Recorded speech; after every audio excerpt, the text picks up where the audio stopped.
Ugh, let me get my mic in position. Good grief. That was some hot stuff. Oh my. How are you all doing, folks?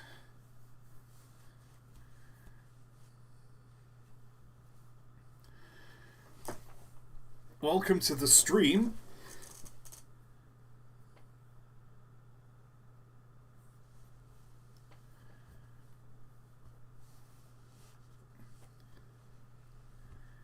Oh boy. This is going to be a very, very nice... Okay, I can't promise that. It's gonna be a winter stream. And... oh god. You can tell I'm tired because I have nothing to say. Merry Christmas, by the way, everyone. For this stream, I do want to just show you my Railroads Online world while you lot just ask me some questions. Question 1, where is D-Man? I don't know. What am I, his dad?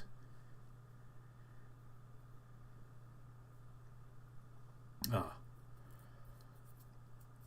But also to go along with this stream, let's see, I also have with me a Sports Direct mug filled with hot chocolate. That's why I've been late. Because I've been making arguably one of my finest mugs of hot chocolate I've ever made. And I can't quite drink it yet because it is so scalding hot that I can't taste it without burning my tongue off. Legit, like... let me just explain real quick how pristine this hot chocolate is. I poured milk into a saucepan. I must have put about 150... Fuck! What? Oh god, D-Man! D-Man! What? No! Holy shit! Already with $100! You can't just start a stream like this, my guy! Oh my god! Holy hell! I mean, hey, red is a very festive colour, so... Oh, I was just explaining how I made this hot chocolate, and here you are, just throwing $100 curveball at me. The stream's not been going 10 minutes yet. Thank you. Merry Christmas.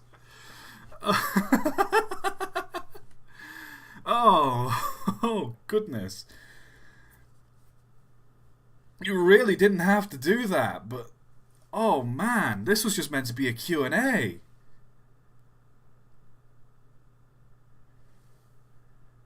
Oh, good gravy. Well, I guess... I guess I should... I guess I should do I keep explaining this hot chocolate? Continue talking about the hot chocolate, lol. Okay, hold on. Do I have a spoon here or anything to stir it with? I've got, like, here we go. I bought this wooden cutlery. Well, let me get a spoon and stir it just to help dissipate a bit of the heat.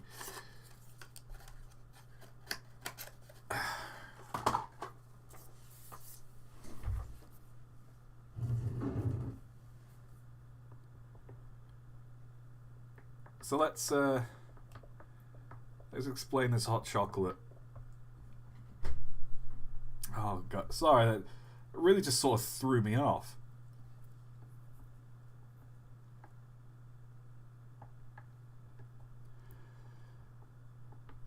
So I put milk into a... The problem with having like wooden cutlery is it floats. So I've tried to put this spoon in, but it's kind of like floating to the top. It's stupid. So I started with milk in a saucepan. I then must have put, God, I think about 150 grams of just milk chocolate in it, like galaxy milk chocolate. If I can even speak, good grief. A spoonful of Nutella and a dash of cocoa powder. And it's scalding hot. So as delicious as this is, right now I can't properly taste it without removing half of my tongue. But like, it's not thick, but it's slightly thicker than milk.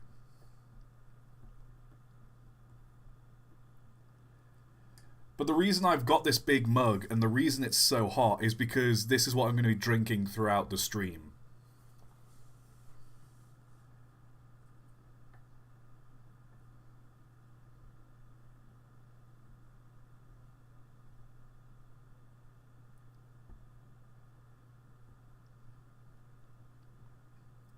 I've got a biscuit here.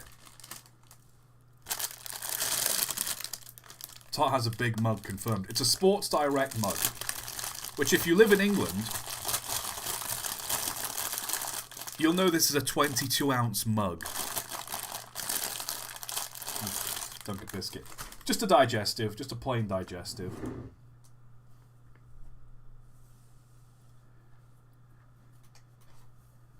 No mug meaning face. I mean, I do have a big head.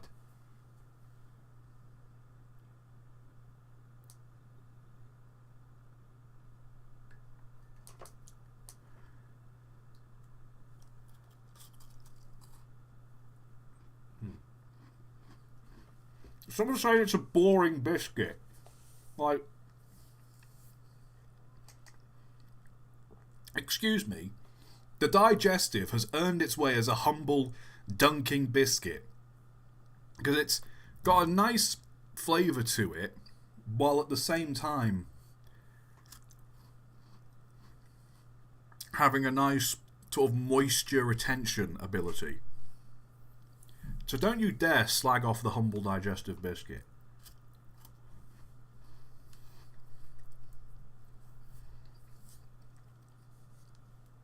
It's better than that bloody... What was it? Biscoff. That's crap. You want a crap biscuit? It's Biscoff, mate.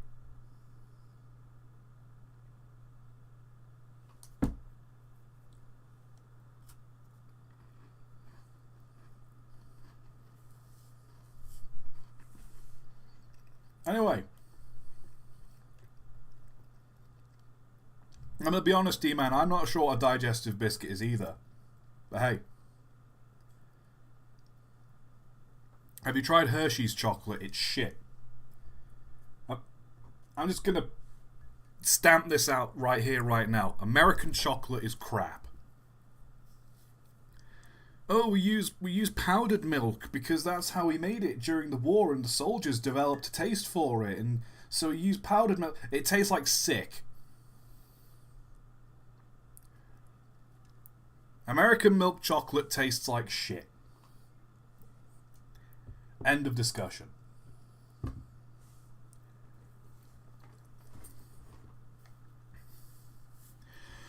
Right. Should we just sit here with this little logo spinning?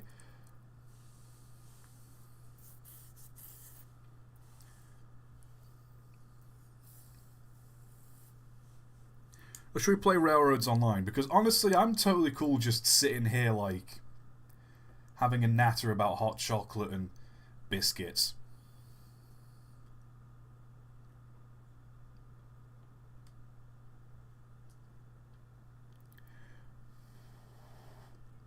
Let's have another sip of this hot chocolate, see if it's cooled off a bit.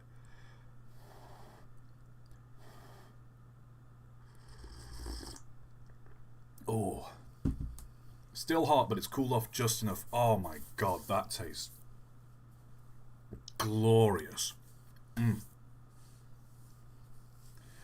ToT, can you give us the server code? I am not having this be a public server, because this is the world I've been working on for a while. This is my personal save file on Aurora Falls. So with all due respect, I'm keeping it as is. Does this count as the Christmas Eve live stream? I guess this is the closest we're going to get to a Christmas Eve live stream. I'm going to be visiting family over Christmas, so next week, don't expect any sort of stream or for anything to come out. The only thing that's going to be coming out next week is... one sec. Yep. The only thing that's going to be coming out next week is just a little Christmas video I filmed. I literally just recorded it yesterday, edited it together.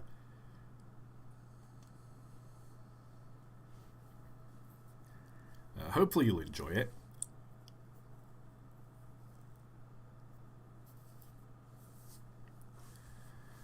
Yeah, no, other than that, there's not going to be much content coming out next week. I tried to get a video ready for next Friday. I wrote a script, but I'm not going to lie. That, that Polar Express video, it nearly killed me. I'm going to be honest. It nearly killed me. Not literally, obviously. Like, I wasn't in harm's way, but the danger.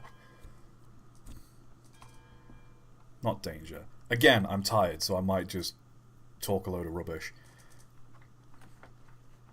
Genuinely, I was so burnt out.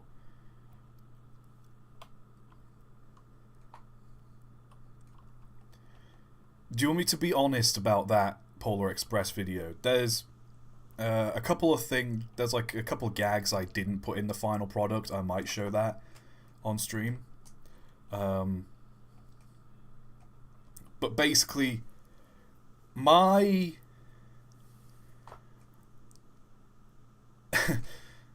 my sleep schedule's a bit messed up. So I woke up on Wednesday. I finished writing the script on Tuesday. Wednesday I woke up at like 2 in the afternoon, because that's what that's what happens to you when you work from home and don't have a strict timetable and you don't have much in the way of self-control. I woke up at 2 in the afternoon. I recorded the audio, and then I started working on it, and I finally finished it and uploaded it at about 2 o'clock at night on Thursday.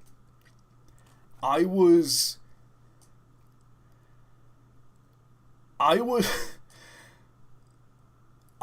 awake for 36 hours finishing this video. And the stress that came with it.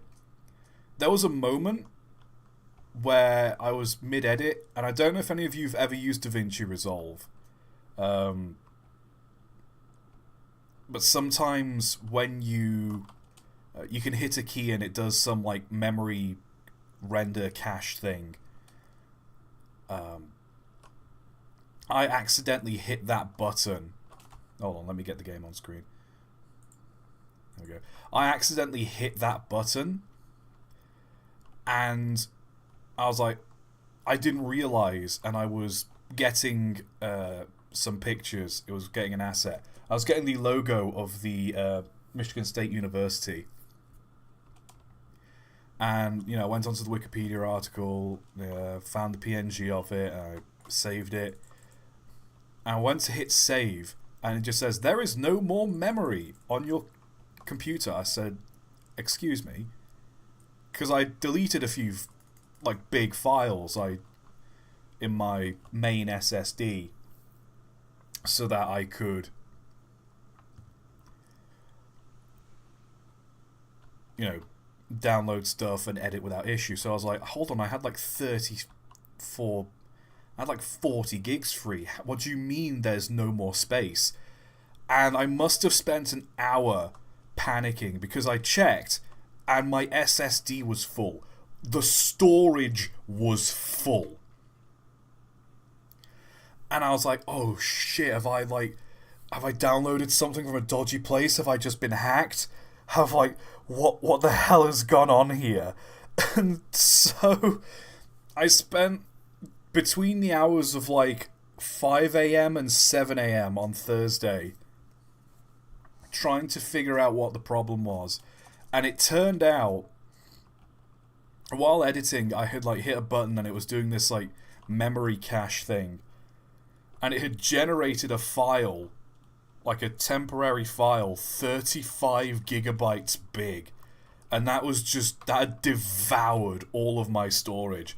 And so I was like, oh, thank God it was that. And I managed to, you know, just keep on going with it. But my God, that was...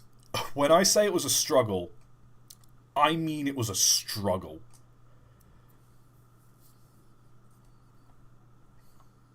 You know. So that was editing the Polar Express, and then there was a few edits I had to make. If you guys are interested, I'll keep talking about it. I guess you also want me to show off my model railway, I guess you'd call this, because it's Railroads Online.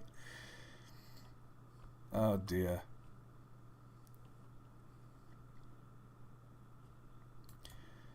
Let's get... What's this? This is Polaris. Let's get Polaris fired up as well. Train of thought, unrelated, but do you have 40 plus locomotives in this world? No, I don't. It's the numbering system I went by. So you'll kind of see it when I show them off, but the Cook Moguls, they are... well, let me... I think it's the level they are. So let's see. Here we go, Cook Mogul. So these are... Here we go. These are level 4 engines. So this is classified as a level 4. So the first number is the level. And the second number is its number. So this is 43. So this is... It's how I'm kind of doing the numbering system. That way... I get, like, a lot of American railroads, it was, okay, that's number 1, that's number 2, that's number 3, and they're all just, like, wildly different engines. I thought I'd have, like, a bit more of the British way, where there's, like, there's a bit more of an organisation and class system to it. So that's why these are 43. We got the Central Northern Coal. This is what I'm proud of. The 22H Gondola 70. I think this... I put this name on before the devs changed these gondolas. And it just really messed up the names. Do you chaps want me to keep talking about the Polar Express, or are we showing off this world? I mean, I guess I can do a bit of both.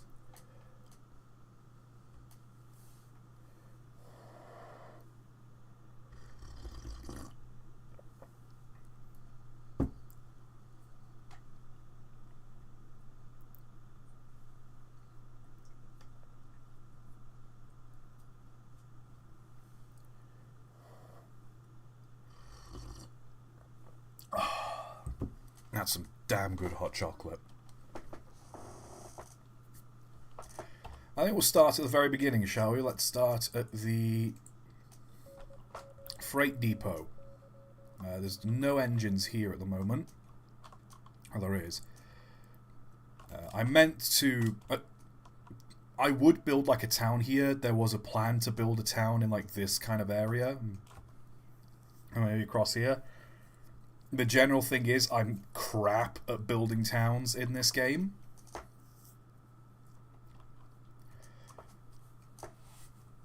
You know, I experimented a little bit. So we've got like this kind of carriage shed here.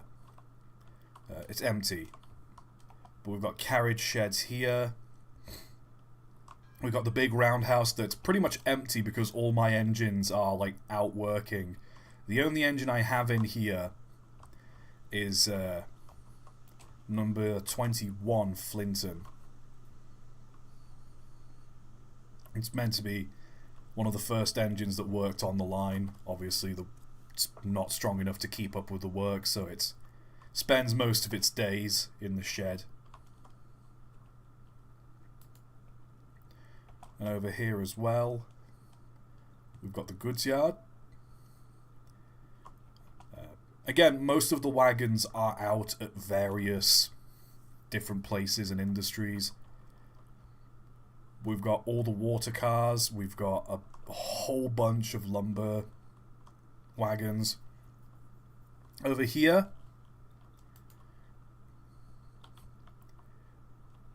just a load of iron ore cars that have been filled up, but the iron smelter, that's pretty much full. Well, it was full. I could probably take these cars up there and empty them out, but you get the idea. This area went through so much development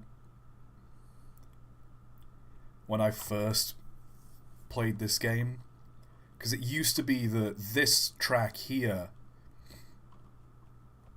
connected over here with this line,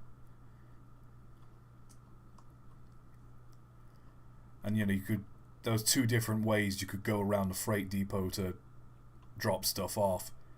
I eventually just settled on having this part of the line be kind of like the engine shed and the maintenance kind of area. We've got the coaling tower, the water tower, wood rick. I'm quite happy with how this turned out. You can park the engines in here out of the rain and refill the tenders.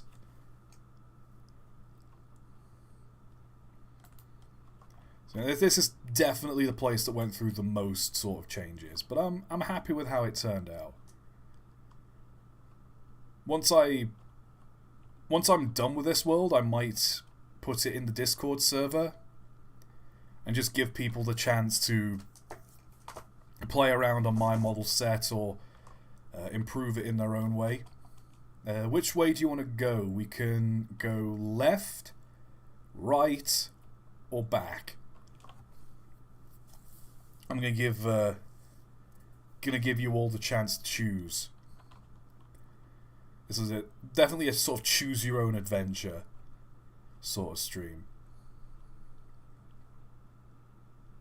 That's 2 for left, 3 for left.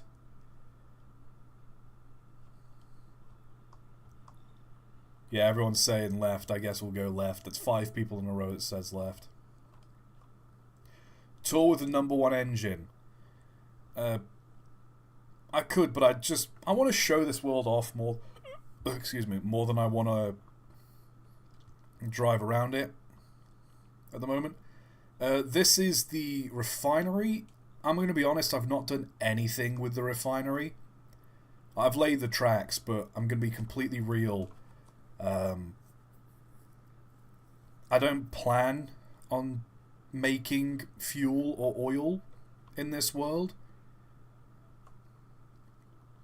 Mostly just sort of because, like, me, Mike, and River have spent, you know, so long making fuel in the Pine Valley. I've done Lake Valley as well. I've got a Lake Valley world that I've... it was before the farm update, so I did oil in that. And so I just thought, this map has both the farm, has all the farming industries and the gold industries, so I just thought, sod it. I've laid the track, so if I wanted to, I could, but for the time being, I've not really bothered with the oil. Follow the line. Actually, you know what? Maybe it would be better if I was in an engine, so that you could kind of see firsthand. Let's get Flinton out, shall we? Train of thought, not to cause the apocalypse, but has there been any sign of the entity that shall not be named in this save? Luckily not. I think I've gotten away from it.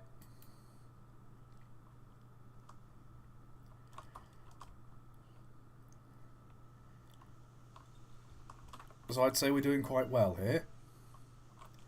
Right, the fire's good to go.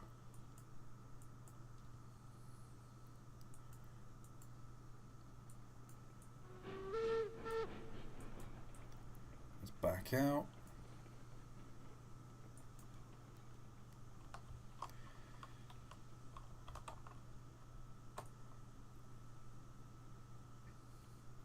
Watch he's rigged the stream so get jump scared at the end. You never know. You never know. And we swing it round. A genuine question I have for the devs is, did they model this turntable and roundhouse themselves, or is this an asset from another game?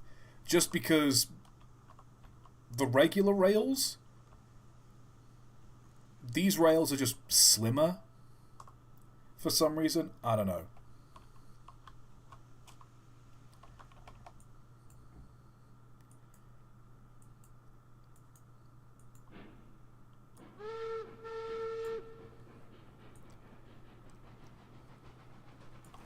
Let's go. Let's make sure the points are all set.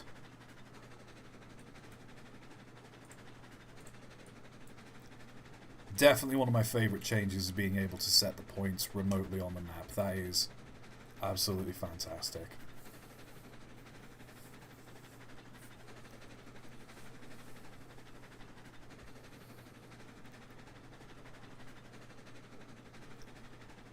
So the general sort of vibe I had for this railroad is I was just making up lore as I went. Flinton would have been one of the managing directors of the railroad. That's why the engine was named after him. I'll go through each of the locomotives I have as well, and I'll give you a brief overview of the lore. And let's see if we can pick up a bit of speed here.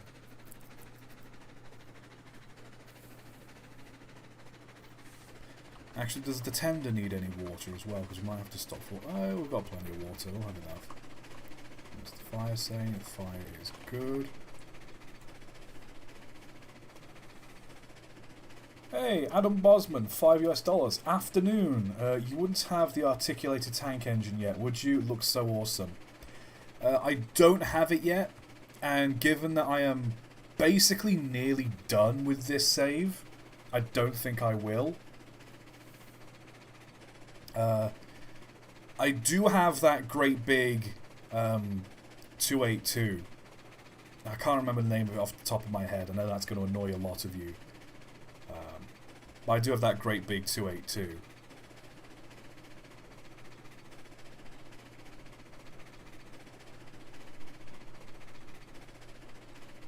Oh, look at this engine go.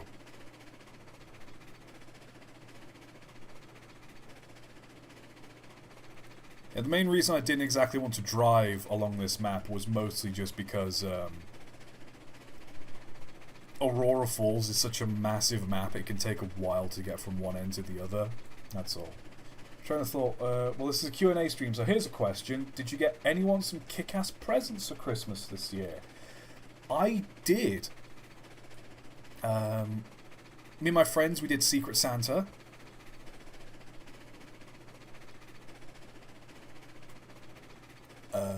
My friend who got... He's recently started a big interest in vinyl collecting. He mostly listens to, like, you know, a lot of kind of like rap and hip-hop and that kind of thing, Kendrick and all that.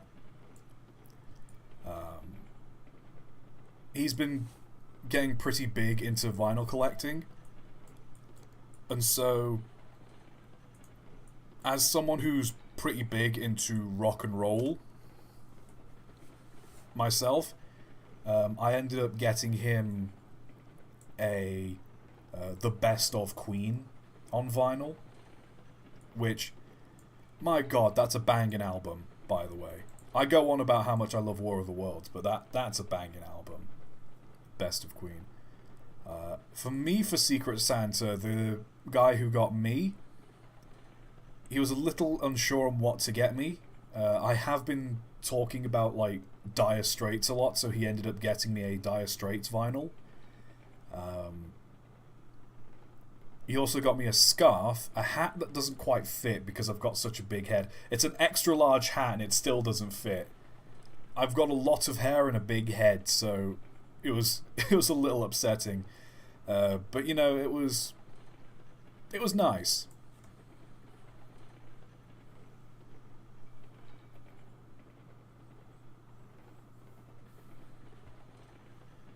I was hoping, if for a Dire Straits vinyl, I was hoping for one that's got both Sultans of Swing and Money for Nothing. That one only has Money for Nothing, but it's the thought that counts. He got me a present, and it's something I said I was looking for. I can't argue. It's nice, so I'm happy with how that's turned out. Let's put the brakes on here a little bit, rather than pull into every industry, because that'll take forever to shunt around. Let's just puff up to this telegraph office and I'll show you around the sawmill. Yeah, Secret Santa is pretty great. I've also got a family Secret Santa as well. I won't say who it is, but I've got a family Secret Santa present as well that I need to give to that family member. Okay, so you stay there. Those telegraph offices are only there because I started this game before you could switch the points with your map. So I had to put those there in case I was coming downhill. Hot dog, thank you, D-Man. Let me just check. Hello, I really like your Polar Express video and I noticed you added some music from Sonic Mania. Have you played Sonic Mania before? I don't think I've ever played a Sonic game in my life. That might be upsetting news for some of you to hear. But I genuinely can't recall ever playing a Sonic game in my life. I just really like some of the music in Sonic games. Like, the gameplay of Sonic has never been... Well, I say never, that's going to upset some people. Like, past the 2000s, Sonic's not really had that many banger games, but the soundtrack is... I can't lie, the soundtrack is phenomenal. Let's see... Well, there was mentioned... Do you feel sour that the Polar Express video is getting a lot of views right now and yet you're not making any money from it? I felt it was inevitable. Like, I knew Warner Brothers tended to be, like, very trigger happy with the Polar Express. I'll tell you what, actually, let me get you a good view of this engine real quick. The North Atlantic Lumber Company number 3. Well, it's sat in its shed, steaming away. I sent this screenshot to one of my friends and it was it was parts of the video that has been claimed, and you've got to laugh because the only other alternative is to cry. But basically, I uploaded the video. As soon as it was done processing, I got the old, "Ooh, your video has copyrighted content, claimed Warner Brothers, the Polar Express." I was like, yeah, okay. I was expecting it, partially. Like, I was careful with the editing, but I was expecting it. So I edited that specific bit that was copyright claimed. I uploaded it again. It says this bit's claimed. I was like, okay, that's the timestamp. And then I clicked on another thing that says show all parts of the video that have been claimed. This is what came up, which that's the whole video. Like, there's more as well if I scroll up. That's the whole video. What do you mean?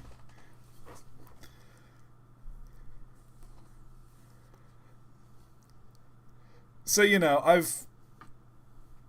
I've put in a dispute for it. I've said, hey, I've done it in a transformative way. Hopefully I should get hopefully they should drop the copyright claim. I doubt it. But it's one of those, like I said, I'd been awake for 36 hours. I wasn't just gonna, like, sit here and... Because it said, oh, the claim can take up to 30 days to process. And I just thought, I've wasted... If I don't put this out, I've wasted 36 hours of my life. Like, I get it. I could have just held on to it and waited for the dispute to come through or see if they reject the dispute. But it's just one of those, I thought, I've put this much effort in. If I'm going to have the video disputed, I might as well just show it in its entirety as intended. Because I could spend ages and ages clipping out this bit, clipping out that bit, deleting this, deleting that, and try to appease them. But it's just going to be it's so much effort for so little gain. So I thought, screw it. I'll just put it out as is. And I'm glad so many people love it, because editing it, I was very tired when I wrote it, and I was very tired while I was editing it. So I ended up showing it to one of my friends and just saying, hey, I'm not crazy, right? Like, this video makes sense. I'm not, like, talking a load of mumbo-jumbo. And they're like, yeah, no, it makes sense, and it's quite funny. I was like, oh, thank God. So that's the Polar Express. The funniest thing about Polar Express, Pierre Marquette 1225 is my local engine. They no longer give them permission to put the name on her. That's a shame. Anyway, back to I'll show you the water tower as well. This isn't anything impressive. It's just a stretch of track, water tower, and I put these markers here. Again, prior to the update where you could spectate on the rail cars, I put those markers there so I could... let me have a drink. Oh, that tastes so fucking good. Sorry, I shouldn't swear, but... oh, that's good. Yeah, I put these markers here so I could, from the engine... the coupler would stop here, and then I'd know, okay, it's in the right place. Obviously, now we've got the ability to look at wagons remotely while they're coupled on. This kind of rendered this null and void, but you know what? I'm happy with how this turned out. Anyway, over here we have the sawmill. The intention of these sheds is, if I have a load of wood, I can just shunt them into this shed out the way. and then if I need it later I can just pick it up, so it's just a kind of storage shed. I don't know if this is something that's in the game, devs, if you're watching this, but I think the main reason why I built that was because a lot of the industry needs beams and very few needs lumber. So I'd end up with way more lumber than beams. But one log gets you one lumber, one beams. And so I'd dump logs in with the lumber full but the beams like relatively empty, and it would only generate one beam per log. And so if you want to get the most bang for your buck, you have to empty the lumber as well. Otherwise you're just kind of like wasting money, if you know what I mean.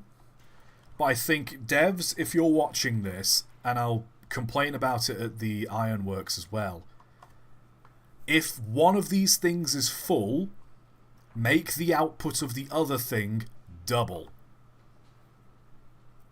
Please? Pretty please. That's all I'll say.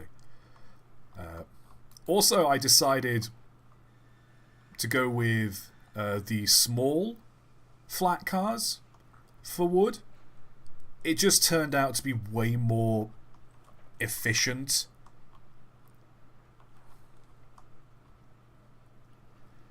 Because, like, for every two of these wagons is equal to the length of one regular sized flat car. And so it's like, well, I might as well just have these because you get double the load. Also the ToT Timberco. Let's move off. I think you've had a good view of the sawmill. Let's head up to the iron mine.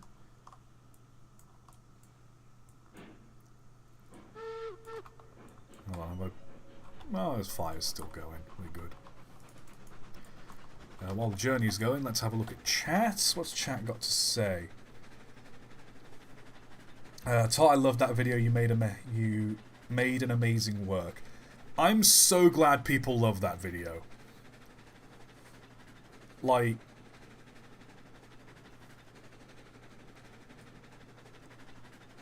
I try to be proud of the videos I make. I was editing it, I was tired, and I thought, this is going to be terrible. Oh, this is going to suck. This is like... I think my standards for these film reviews are a little warped.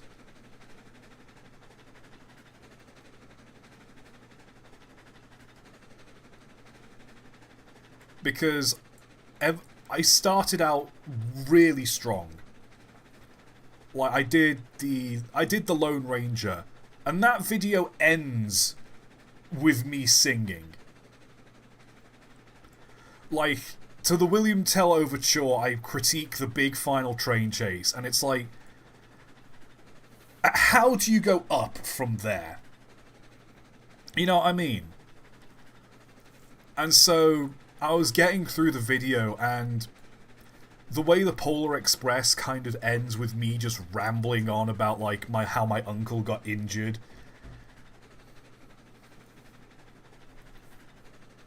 And like it just fades me out, and the music comes in and like cues to the next bit. You know, I thought, oh god, that's such a crap ending. Oh god, why am I doing this? And you know,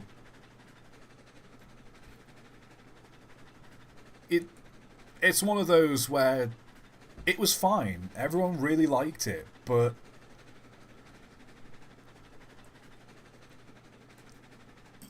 I don't know. I guess I really started... When you start so... I don't want to say, like, when you start so amazingly, because I don't want to sound like I'm, you know, really patting myself on the back. But at the same sort of time,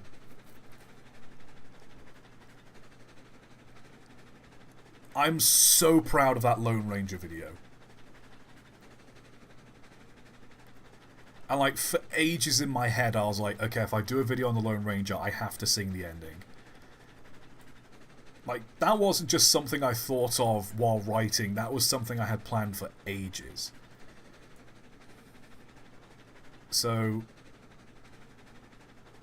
I don't know. You're your own worst critic, I guess. Let's see. No, so no one's got. Fair use, fair use. Yeah, I know what you mean. Trainer thought you probably haven't heard, but do you know anything about the insane Buccaneer railfan situation? Nope. Don't know, and is that the guy who derailed a train for clout? Basically, this one railfan got exposed for being a Minecraft YouTuber. Oh! Yeah, no, I don't really rub shoulders with that kind of thing. I just keep my head down. I make train videos. It kind of sucks because I do want to do like a Minecraft playthrough on this channel. I think that would be really fun. But like, the amount of memes and stigma I know will come from me doing a Minecraft Let's Play. That is... oh dear.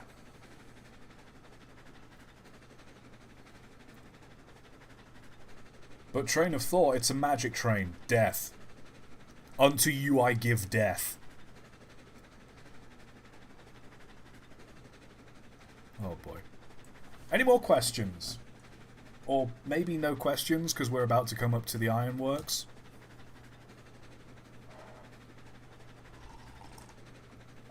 Oh. This hot chocolate's starting to go cold now. I say cold, it's still nice and warm, but... one of those, if I don't hurry up and drink it, it'll be cold. That stretch of track goes over to the iron smelter. It's a fairly new line, I'm not gonna lie.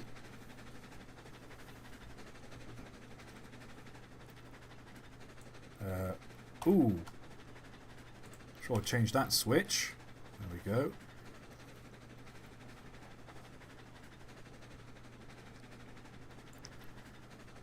Let's pull into this station as well, actually. I don't think I've ever...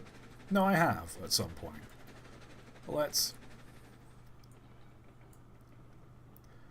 pull into this station. So this is a station I built when I was first developing the ironworks. The idea was you'd have this station here, and then up here you'd have the sort of town where everyone kind of lived that worked at the iron mine and the ironworks. Again, you can see what I mean when I say I am like absolutely crap at building towns. Like, I just threw some houses down in an arrangement that looked kind of okay, and it's not great. There's definitely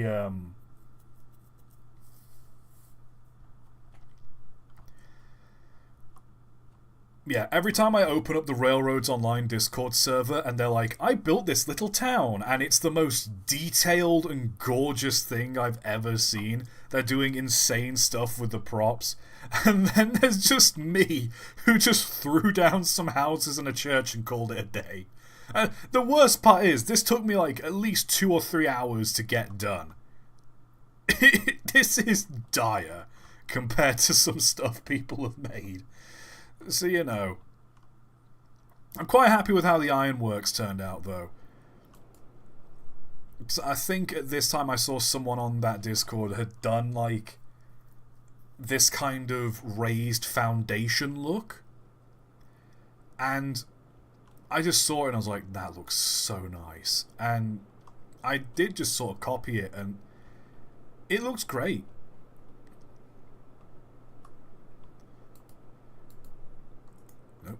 That's not what I wanted. Here we go. There's this sort of like little utility sort of hut here I threw together, which is nice.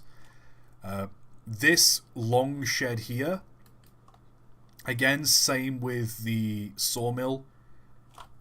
Cars that would just be like loaded with extra supplies would just be put here. So usually it was tools, because this place just makes tools out of the wazoo. Again, devs, if the toolbox thing is full, have the ironworks make 2 pipes instead of just 1 at a time. or at least make it a toggleable option with the industries, because, like, come on, please, pretty please. It's one of those quality of life things, you know. Tell you what, we'll also, rather than drive all the way there, I'll just follow the tracks. This is the route up to the iron ore mine. You follow sort of up the side of this mountain on this kind of gentle curve, or a little trestle, and you head over here to the iron ore mine. Again, same with the water tower. I did this with the dumper cars, where I just put these posts down so I knew where to stop them. Also, yeah, here we go. Also, I just threw these walls in here as well, just to give the mine some substance, so it just wasn't this rock half floating. And then we just threw one or two utility buildings over here. I was thinking of, like, decorating this area out and having, like, an abandoned sort of mine going into the hill here, but again, it's not really the decorating that I'm fully interested in with this game. I'm far more interested in the challenge of building a nice looking track and just, you know, serving all the industries.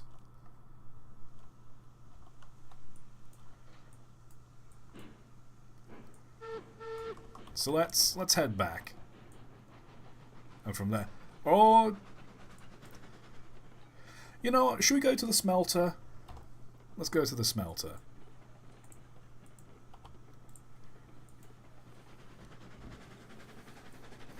Happy holidays. Thank you, MTI Thomas. Okay, we had some questions up here. Will you play Locomotive 115?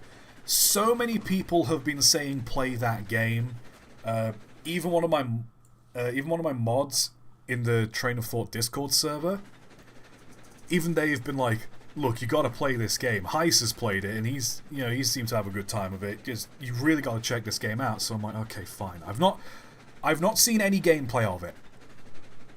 I've avoided it as much as I can. So I'll probably play it on New Year's. That'll be like the New Year's stream. I think that'll be on the 30th on the Monday. I won't do it on New Year's Eve because I plan on getting absolutely wasted on New Year's Eve, as is tradition. Ooh. Some fell over under my desk, it's fine. Let's see.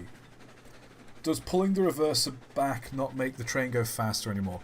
It does. It does help you speed up. The only thing is when you're going uphill you can't really do it because you'll just slow down because you're going up a grade. Also, this isn't technically how reversers work, but, you know, that's... I'm not going to, like, bother you with all those details. This is a slight downhill grade. So we'll just coast. Do Minecraft create modern immersive railroading? I'll do create. I just like how... I just prefer how the trains work in the create mod over immersive railroading. Plus there's just so many add-ons that support create. Train thought, I have a question. If I had 3 apples and I hate... Hold on. If I have had 3 apples and I hate 3/4 of all those 4 apples, would it fix my car? You are asking the wrong person. I am a train man, not a doctor, mechanic, or apple man.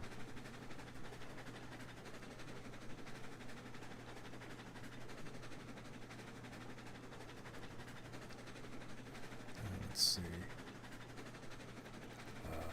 Any other questions?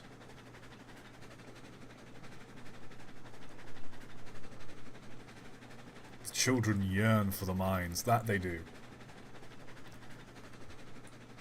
Also, I think this might be one of the biggest bridges in the game.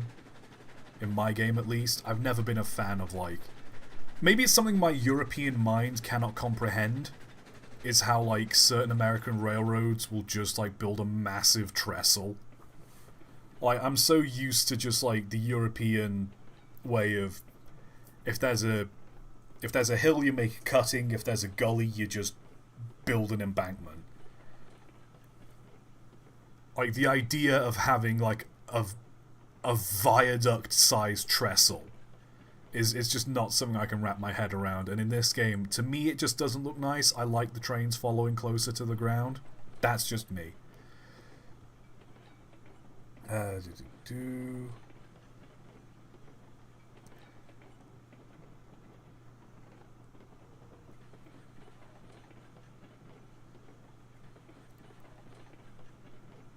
At the end, watch CSX Santa Train by Amtrak guy. Maybe, maybe not. Again, you keep asking me to do stuff on streams where I don't plan on watching things.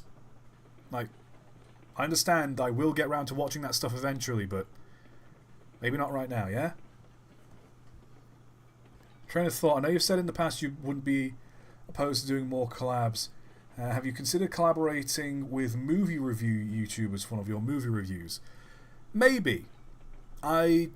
It's finding the right movie review YouTube channel to do it with, because, like, all the big ones, you know, like Shafralis Productions, like Red Letter Media, like, it's not exactly like I can just ping a message to the Nostalgia Critic and just be like, hey buddy, you want to be in a review video? Like, a lot of these people have, like...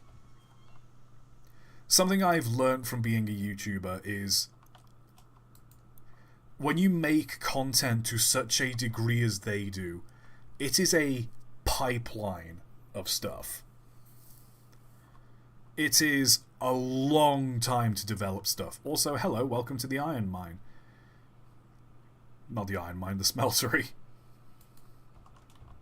Nothing special here. I will say, though, on this map, it used to be... the way this worked is there used to be a track, and you might be able to just see where I cleared the trees for it. Yeah, here we go. There used to be a track going all the way down to the freight depot there, and before I built that track that went like across the side of the cliff, I'd literally drive all the way from the iron mine down to the sawmill, up past the refinery, through the freight depot, and up this sort of hill, and curve around and come back here. And that's how I delivered all the iron. Like, it wasn't until recently that I decided to change this. Also, something I found that's great for the cordwood is because of the way the hills and embankments are on this map, if you just build a track going straight across the platform that you dump the iron off of, like, as long as the wagons, you can move the wagons when you want to unload iron, this is legitimately a good strategy.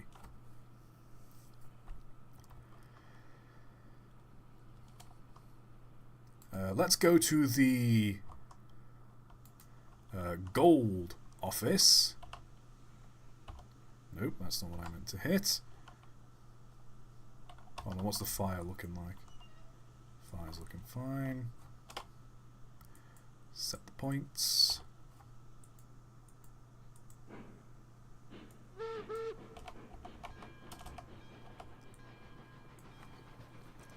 Right.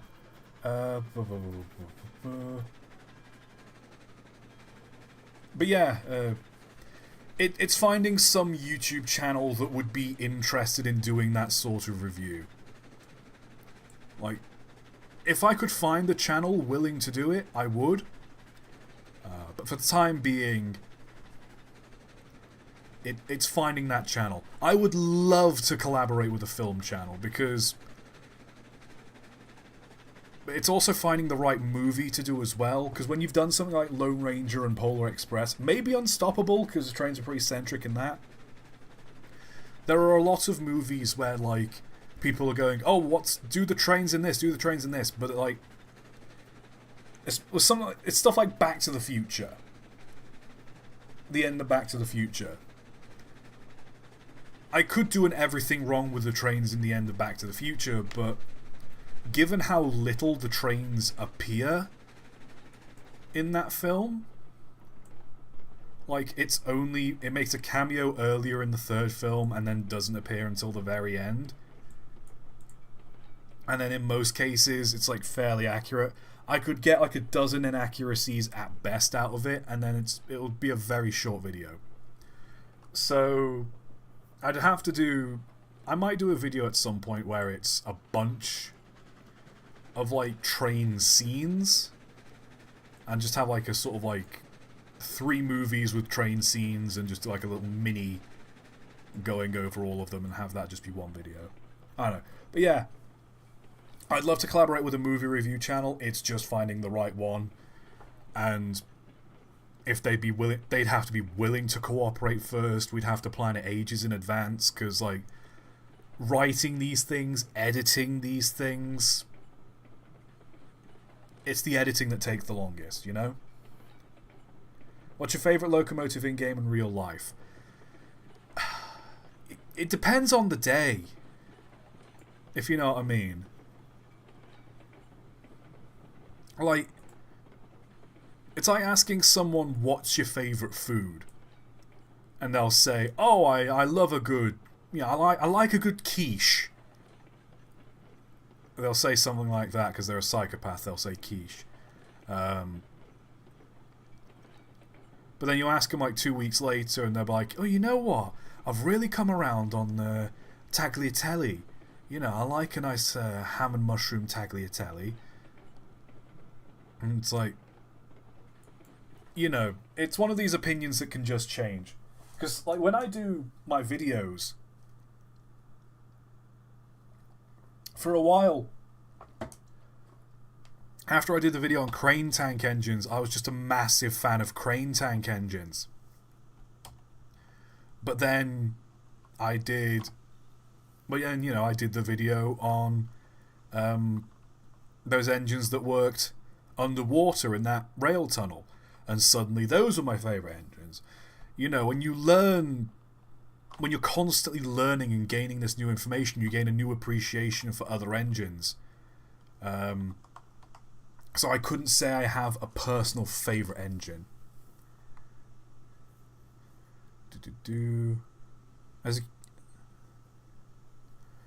As this is a Q&A stream, do you happen to work or have worked in the railway industry, or are you just a train enthusiast? I'm just an enthusiast. I don't think I've never held a job in any sort of professional railway institution,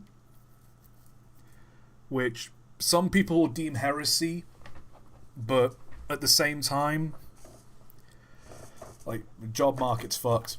And now I'm doing Train of Thought, I honestly can't argue. Like, it's just a hobby that's kind of turned into a job.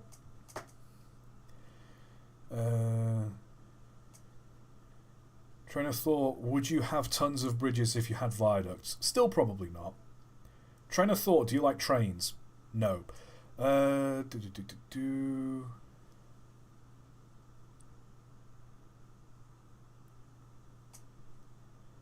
of Thought, have you ever considered visiting South America? Maybe. I'm not big on travel. There are places I obviously want to go and see, but, like,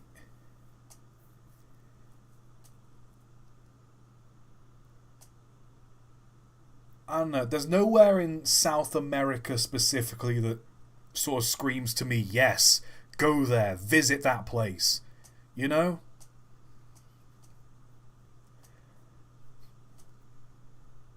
I probably want to at some point if I ever have, like, the fortune to travel, but, you know.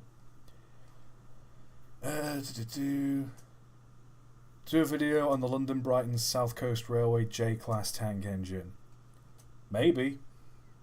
You don't know. I might do. Oh boy, there have been a lot of questions asked. Also, have fun grinding with level 12 as user. I'm already level 12 in this game, mate. Don't worry about it. Train of thought. Are you a wheel? I'm pretty round.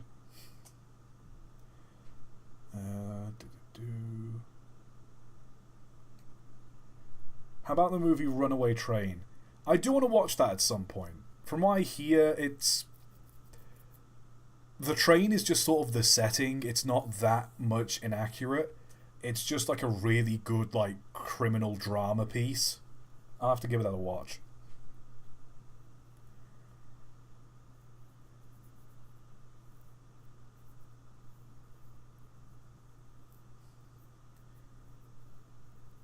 What does the Polar Express say about masculinity? I am not educated enough to give you a sound answer on that.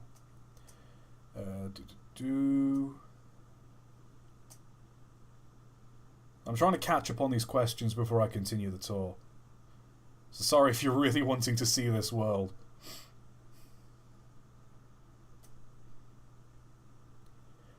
Train of thought. Which locomotive do you believe is the cutest? Well, cute is a really subjective one. Because, like, a small thing can be cute. But then, like, you know, a great big fat St. Bernard dog. They're adorable and they're massive. Gazelle's a pretty cute engine. I'm not gonna lie. I think a lot of, like, the Hunslet quarry tanks, they're pretty cute. It'd definitely be a narrow gauge engine I'd call cute. There's... In all of railway history as well, it's a lot. On the topic of collaborations, do you have plans or considerations for collaborations with other big time rail channels in the future? Or what collabs fell through? I have messaged Unlucky Tug once or twice, but nothing's ever really come out of that.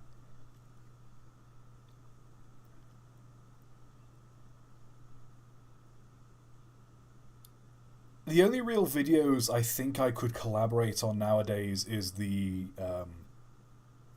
film review ones.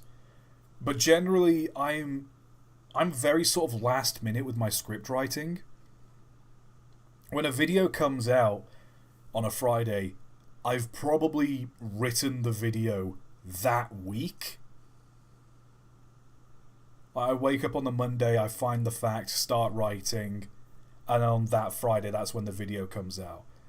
And I'm a little bit the same when it comes to the film reviews. So, planning a collaboration so far ahead generally becomes a bit difficult for me because I'm just a bit that last minute. And so, to a bunch of other YouTubers who are way more organized than me, like, hey, do you want to collaborate? Oh, yeah, sure. Oh, yeah, no, that's totally great. Can you record these lines? I need them in 2 days' time. Like, when you've got your own scripts to write, when you've got your own videos to edit, that kind of last-minute pressure, even if you really want to collaborate, generally... I wouldn't say it's off-putting, but it can be like, actually, I don't have time to do this right now. You know, it's just one of them. Let's see, there's the Food for Thought channel. D-Man with the 10 gifted subs. Thank you very much. Oh, God. Have you read up on Ernest Wother, the Woodcarver? I've still not read up on that. I will do in my own time, don't worry about it. Train of thought, do Full Metal Jacket. There's no steam locomotives, but a lot of training. Hey, I get it.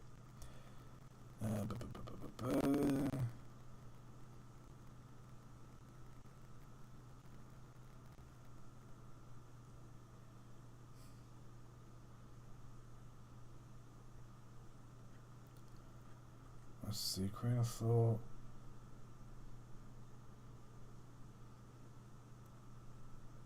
Train of Thought, would you try out Railroader on a later stream maybe? I've already played it. Wasn't exactly my thing.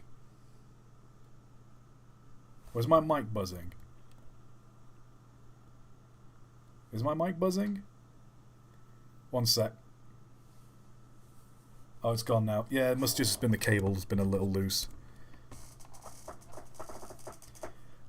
I have had this mic for I must have had it for like 8 years, and I bought it second hand.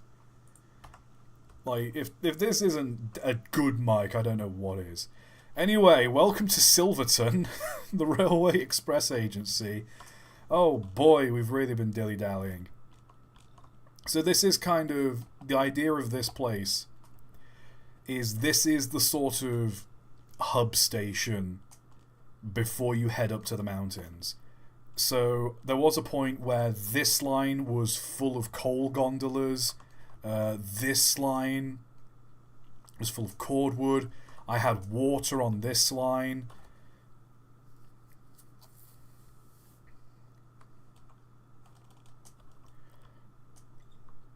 We've got, the coal station, a water tower, wood rick, sorry. We've got the sand house, and we've got the turntable and roundhouse here. All the engines are currently out again. I'll show you all the engines in due time. But while these two are here, we'll go over the naming convention of the 40 class. So the first 40 is number 41, which was Aurora. 42 was Borealis, so it's number 41 Aurora, number 42 Borealis, Aurora Borealis. The general sort of idea is that because this is the Aurora Falls map, these would be named after like not constellations, but like stars in the sky, like cosmic phenomenon.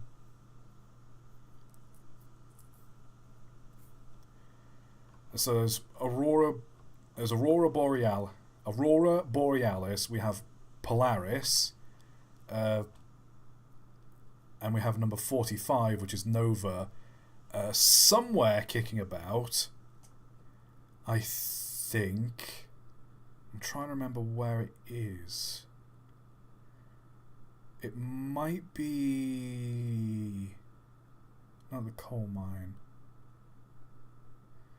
I'm trying to think where it would be. No. I have number 44, which is Nova. Not Nova, Luna. That's Polaris. Oh, I've got the coal mine to show you all yet. God, there's so much of this map to go. Pacific Productions, $5. That ice theory was absolutely hilarious, even more so when you said you were drunk when you thought a genuinely base thinking process of all time.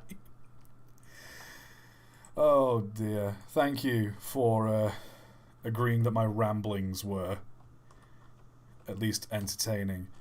Whereabouts is Luna? I'm trying to think. Let me just scour the map for it real quick. I mean, we're gonna find it eventually. But I don't think it's...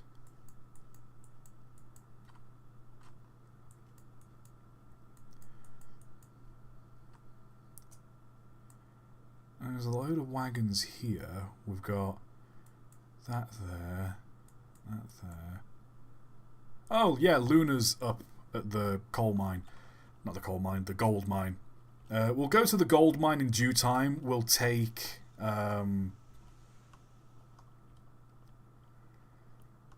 we are. We'll take Nova up because I need to take that load of cordwood and coal up to the gold smelter. No, the gold mill. Because I'm very close to completing the gold branch. Also, fun fact, is this line here that goes down towards the main sort of area. It used to be connected to this rail, and going this way, before I built this loop going around and up the mountain that way, I used to just have this like big steep trestle going halfway up the hill. It was like a 6.5% grade, and it just ended up being way too steep for the engines to tackle, and so I ended up scaling it back and having this sort of gradual curve along the side of the mountain, and more engines were able to deal with that grade. Otherwise, I'd have to have like an engine here constantly ready to act as a banking engine. And I do have some banking engines. I'll show you those in due time.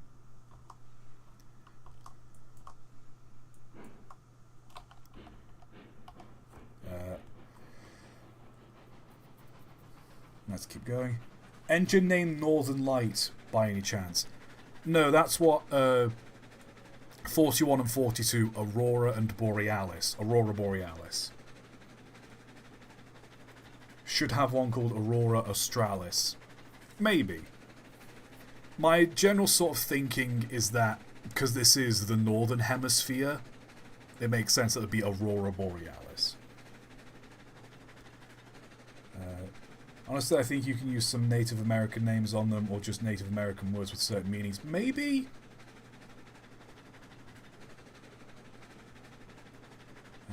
A lot of people doing the bottle of water bit. Let's go down past the meat packing plant, shall we?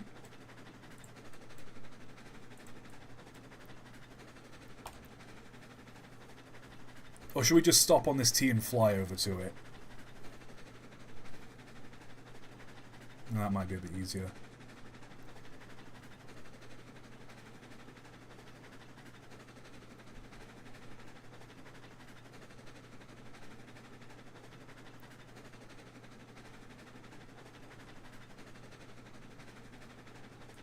Quick! Left or right, left or right, left or right. Hurry up. First person to say gets to choose. Left! Well, we stopped on the points. Let me just back up real quick. Too late. First person said, okay, you know what? No, a lot of you are saying right. We'll go right. I just don't have the means to turn the engine around to go up the hill the correct way, so we'll just tackle this as it comes.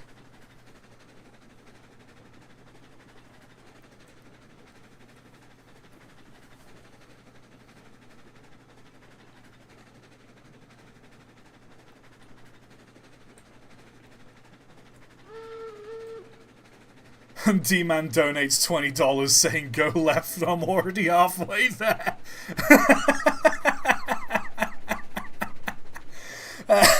It's too late. Oh dear.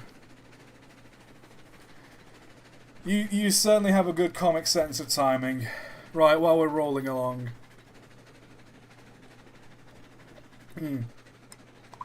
This hot chocolate's really gone cold now. It's starting to get into my mustache and everything.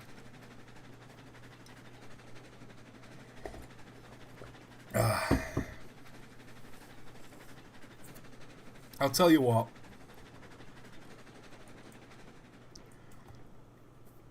I'll put on the brakes and stop here rather than drive all the way over to the dredge.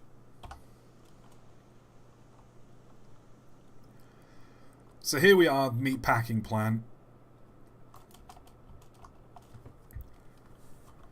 Again, relatively straightforward. You've got the water tower here. You've got all the cars here. These are nearly full.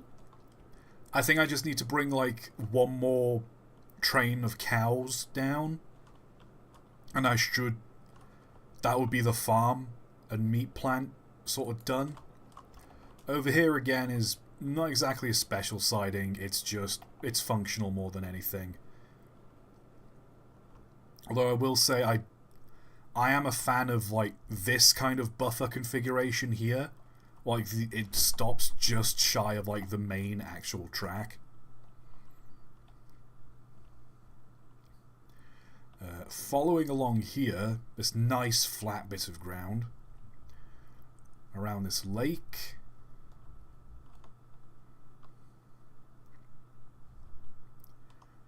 We come over to the dredge.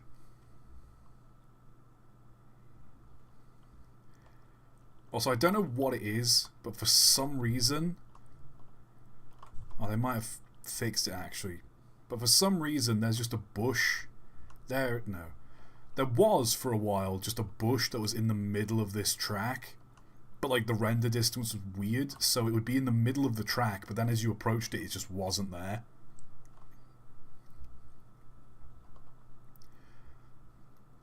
This is the dredge setup. Don't know why. Why are these here? Are these just rolling free? I don't know. Yeah, there was a line going here at one point, but obviously the tracks have kind of sunk, and so they've had to just temporarily throw some boards up while they're dealing with that. Also, again, same as I've done over the sawmill, to unload, rather than just like build a load of points and switches here, we just have this big wooden sort of dock, and you push cars onto it, and then when you want to just run around, you bring them onto this line, uncouple and run around.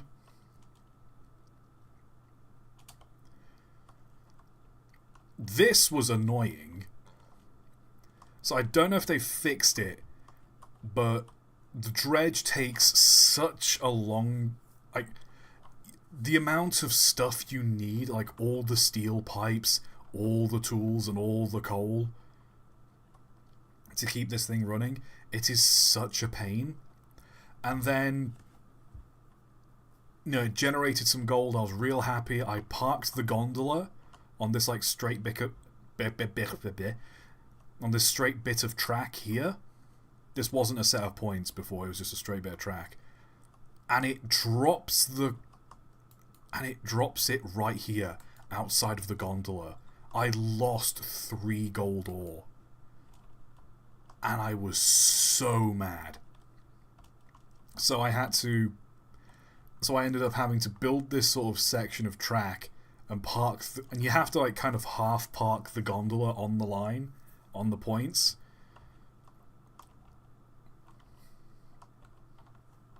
You know. And it looks bad, but I kind of like it. Like, the thing is with Railroads Online,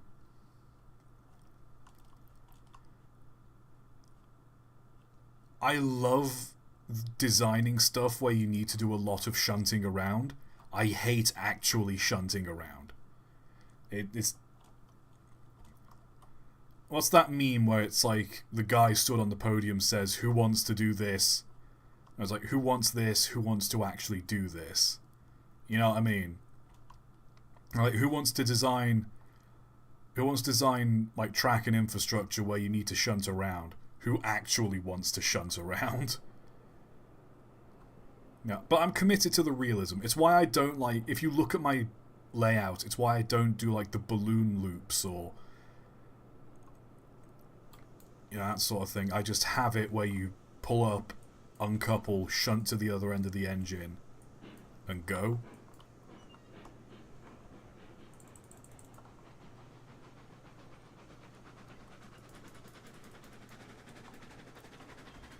Yeah, I hope you're impressed, by the way, guys, because this is an awful lot of work I've put into this. Yeah, we'll go to the coal mine, why not? And introduce you all to the twins. Oh, there we go. This is going to be a long ride, so any questions?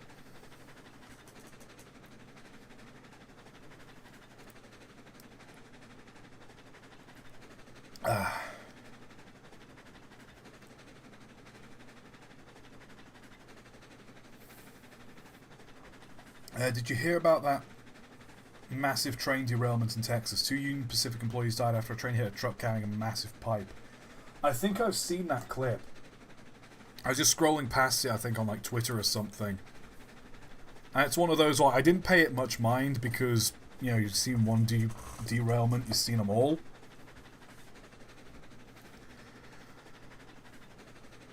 And like the dash cam footage was pretty old and grainy, so I just assumed it was like an old video, but like I've seen that. Like, and the fucking trucks just started piling up, well, the cars just started piling up.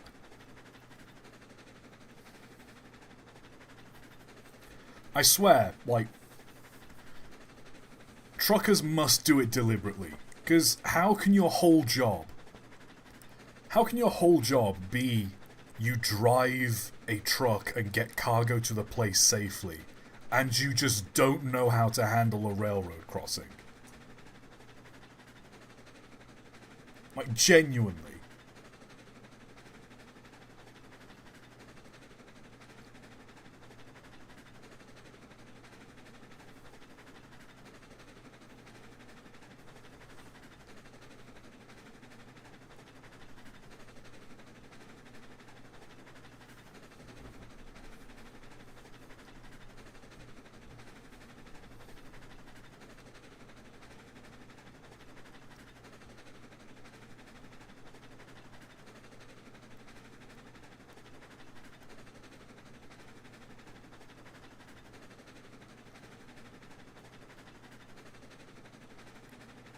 I don't know.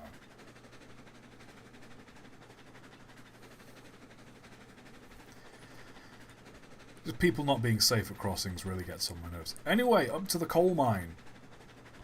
So while Flinton's going, I'll show you the old route I used to have for the coal mine. It was, once upon a time, around here or here-ish, there was a set of points and it split off.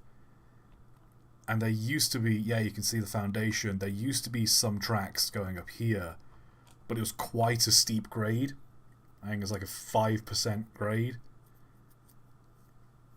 And it just ended up being that, like, for coal, I used the coal gondolas.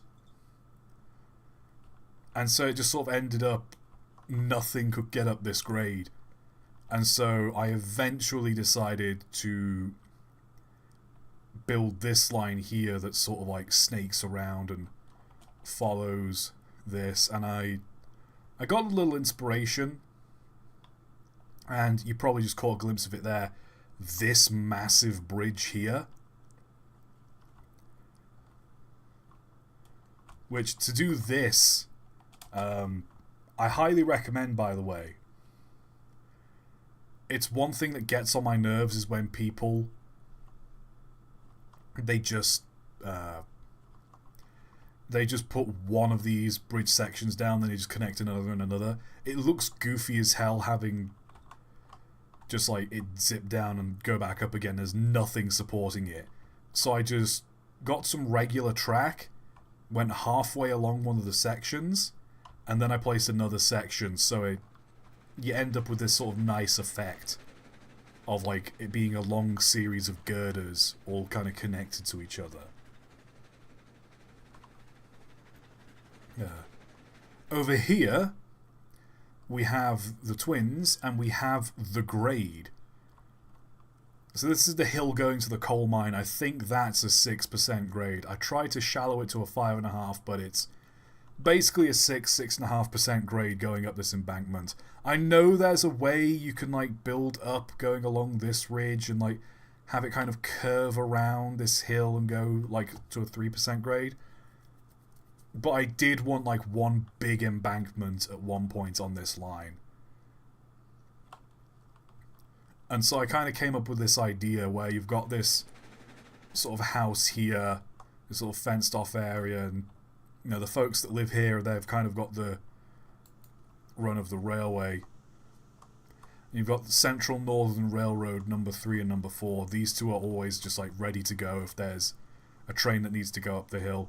Usually I need both of them if it's a coal gondola train, but most of the time just one of them will do. Some engines are powerful enough to get up on their own, but for the most part, like sometimes they just need help on the embankment.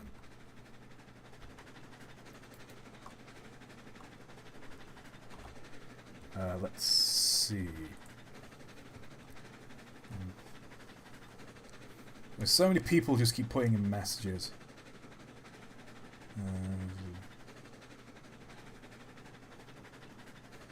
Asking this, but could I adapt the Ghost Train of Thought videos on a series I made called Terror on the Tracks? I don't do YouTube before I create you if you want. If you ever want to use my videos as like, my general consensus on my videos is you can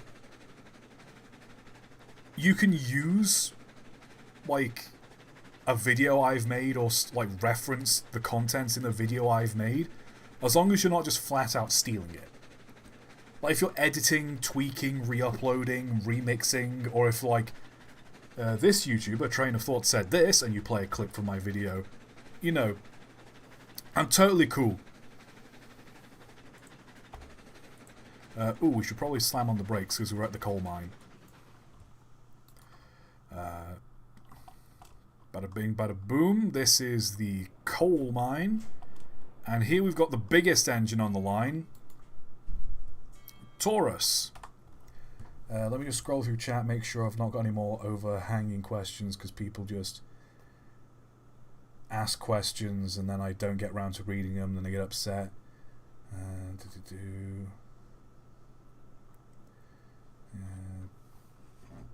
You know what?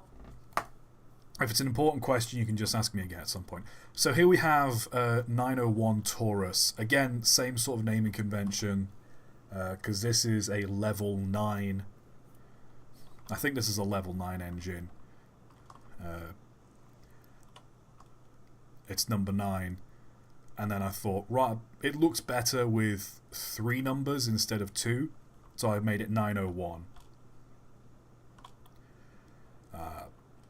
And obviously Taurus, because it's a star sign and it's a big strong engine, so I thought Taurus was a fitting name.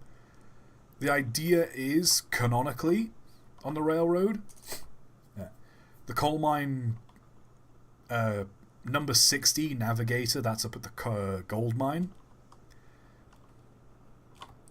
It used to be Navigator's job to work coal trains, but Navigator struggled, and it still struggles to get a full rake of gondolas up the hill. So that's why the railroad invested in Taurus, and the idea was, because of the new mountain railroad going up to the gold mines, they were going to get a fleet of 90 Class 9 engines. And it was generally, these were going to be the engines that were going to dominate the railroad. The Class 40 engines were going to eventually be withdrawn. The Class 60, that would eventually be withdrawn. But for the time being, they're mostly just sort of testing Taurus to see if it can handle some of the tighter grades. But that's sort of the canon of Taurus and the coal mine. We've also got a little coaling depot here, sand, water, just a couple buildings here and there. An engine shed, a little wagon shed should it be needed. And I did have an idea, again because I'm crap at building towns and cities, this sort of line coming off here, I had a plan that I was just going to build like a sort of big kind of town here. And so the idea was this would be where all the coal miners lived, and you'd have this sort of track going all the way over here to the coal mine. Like, this would sort of be like the passenger route. There'd be a station here where, you know, workers would transfer from this line to work at the coal mine, that sort of thing. But again, I'm crap, at building these things. So if/when I do put this map up for public download, if you've watched this stream, by all means, feel free to build what I could not. Infinitely better than I ever could. Brakes off, regulator open, let's go.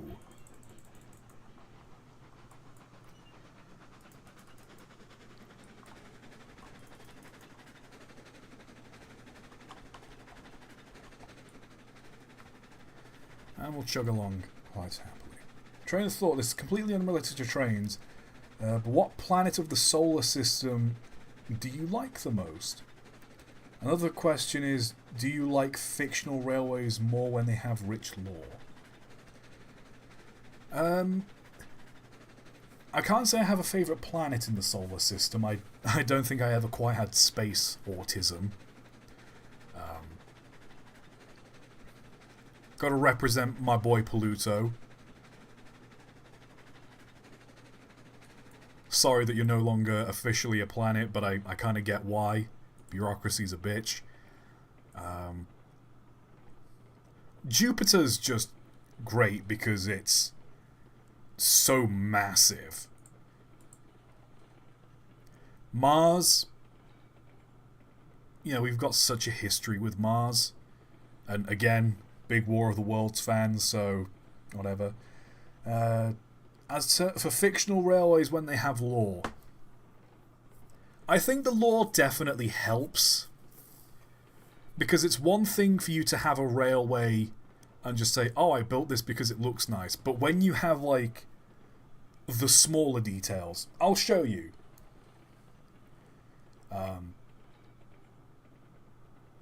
I'll show you the farm, actually, because I think that will, the wheat farm at least, on this map here, kind of demonstrates what I like about having lore.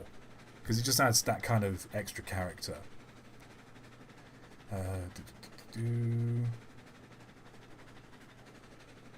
Would you consider naming some engines Terra and Sol to go along with Luna? Maybe, again, I'm trying to mostly stick to cosmic phenomena for the 40 class engines. So, like, naming the engine Earth doesn't seem that kind of cosmic, if you know what I mean, even if it's, like, the space name for Earth.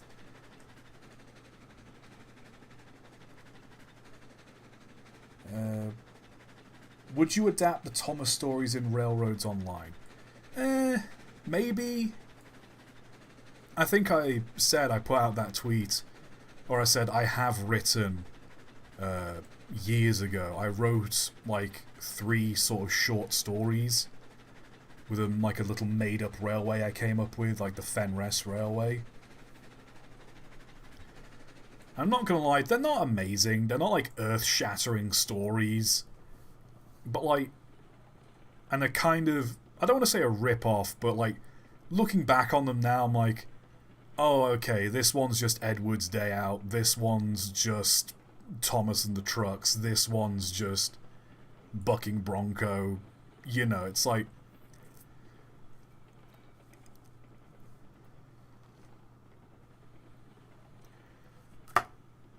writing's hard, I guess.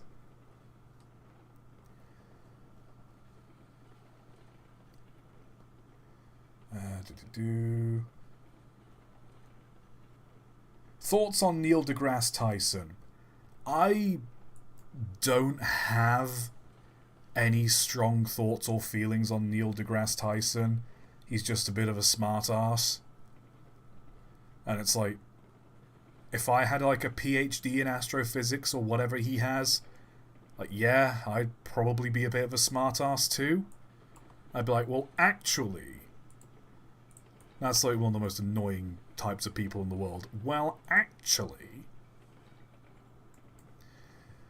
I know. War of the Worlds fan, have you ever heard of Jeff Wayne's version, the musical version? You mean the version that I am absolutely in love with and have the vinyl of? Yeah, I love the musical version. I think I was saying on another stream like a couple weeks ago, like, Horsel Common and the Heat Ray, banger. Fucking Thunderchild, Forever Autumn. The Artilleryman and the Fighting Machine, bangers. Love Jeff Wayne's version. Do you have a favourite bird? I can't say I do. I like a small budgie, but that's just kind of me.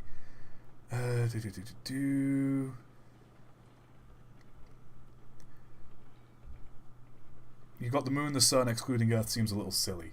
Hey, my railroad, my laws, my rules, my law, whatever.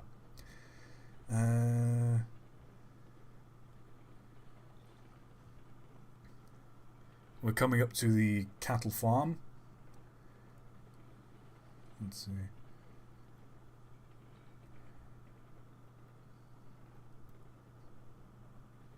Please release the Flying Scotsman George Carlin AI. No.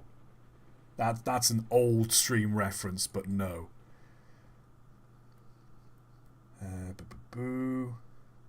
Vinyl's great.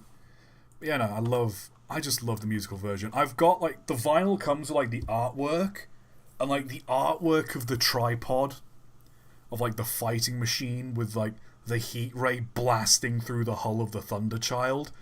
It is, like, such a biblical image. It goes so hard. I love it. That's War of the Worlds. Anyway, this is the cattle farm.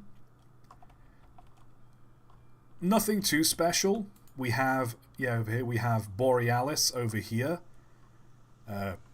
Borealis has got a spark arrestor on.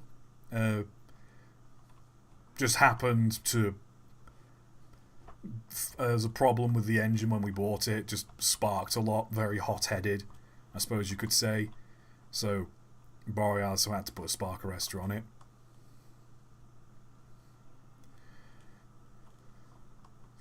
This is Ranger, not got a number, privately owned engine. It belongs to the cattle farm. This shed is where these cattle vans are usually stored. I just happen to have them out today because I've got a single cow loaded into this one. The problem is with Ranger is it's strong. It's just about strong enough to get all the vans down, because it's downhill.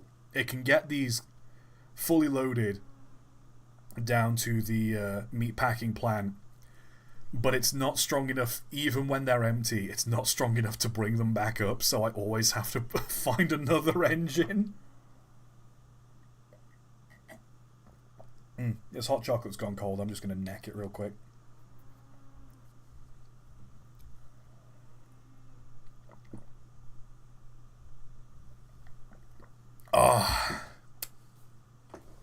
We gotta...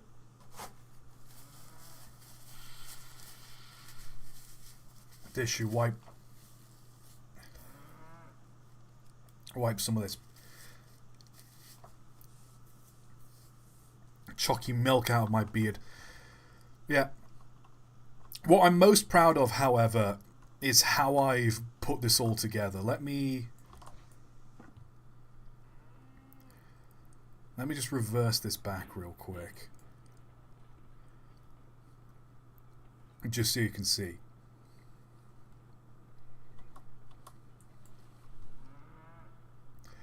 So, there's no points on this line, but you can see how I've got like this kind of gate here, and the idea is like for this would just be closed. I've got another sort of gate here because that's just a big open area. How this is sort of fenced off at the back here, and it's just the idea that this is like a functional ranch. Like, if you were to accidentally leave one of these gates open, the cows will get out, so that's what the extra gates are for. Like, even though, like, there's tracks and whatnot here. I think it's definitely the wheat farm I'm the most proud of in terms of decoration. How do we want to get there? Because we could... Let's see. We could go back to the freight depot, head up to the wheat farm, woodyard, like an oil field, and then loop back around. Or we can go back around, loop to the oil field, and go in reverse order.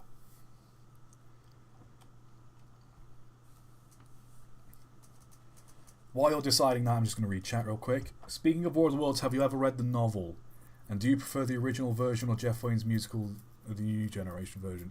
I've not read the novel. I do need to, because it's supposed to be pretty good. I definitely prefer the original Jeff Wayne musical. Don't get me wrong, I love Liam Neeson's narration,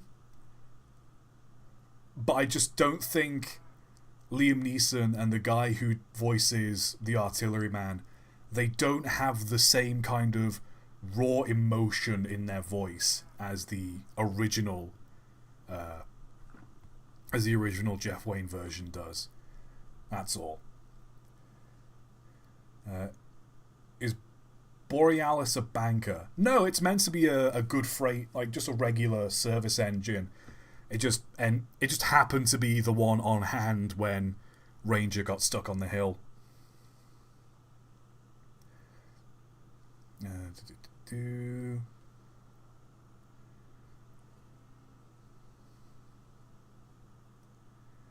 Would you consider naming two engines Aurum and I can't pronounce those. Latin for gold and silver. I mean, it fits the setting. I mean, I could take the scenic route. Well, I think the scenic route would be back the way we came and go around the long way. Because I kind of want to save the wheat farm till last. Although I think last time I went there, the trucks, quite a lot of them derailed. Because I used to play this map with Lincoln pin couplers. Then I decided, I'll use regular knuckle couplers, and they were fine, but then the devs updated the knuckle couplers so that they weren't bugged anymore when you switch from Lincoln pin to knuckle, and that's derailed like half the wagons at the farm. So, I wish there was a way you could have both Lincoln pin and knuckle couplers, and there's just, when you buy the engine, you decide which one it has. And then again, that's like, there's only so much.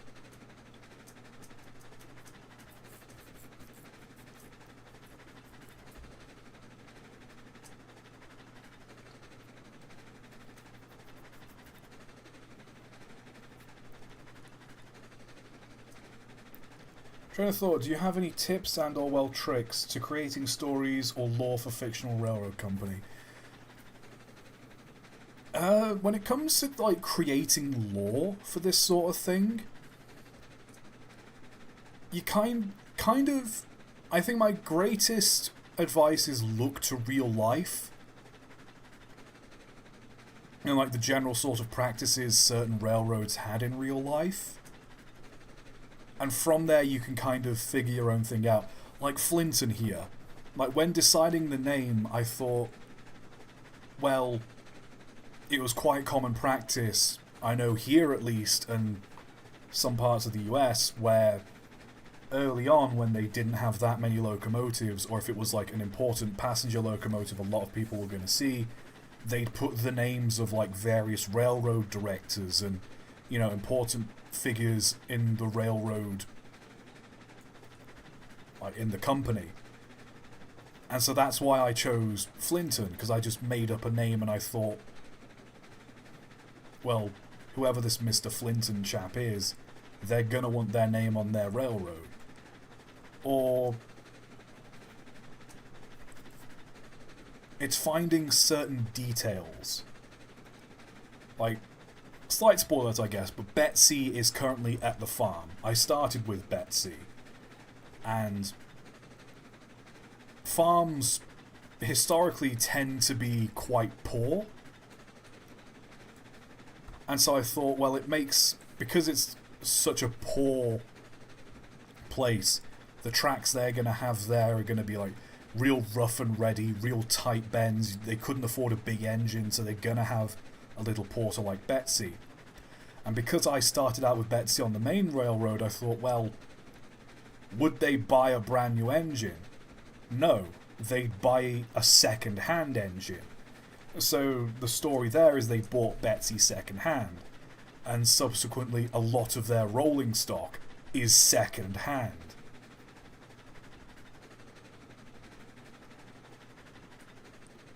Also, this is a part of the line I rarely go on, mostly just because I don't go up to the oil fields because obvious reasons.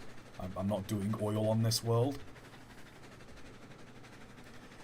But you know, when you kind of look for those sorts of things,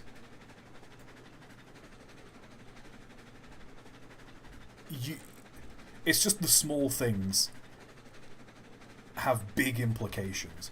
Again, when I put a spark arrestor on Borealis, like, in my kind of headcanon, you know, to a degree you always give the engines some kind of personality.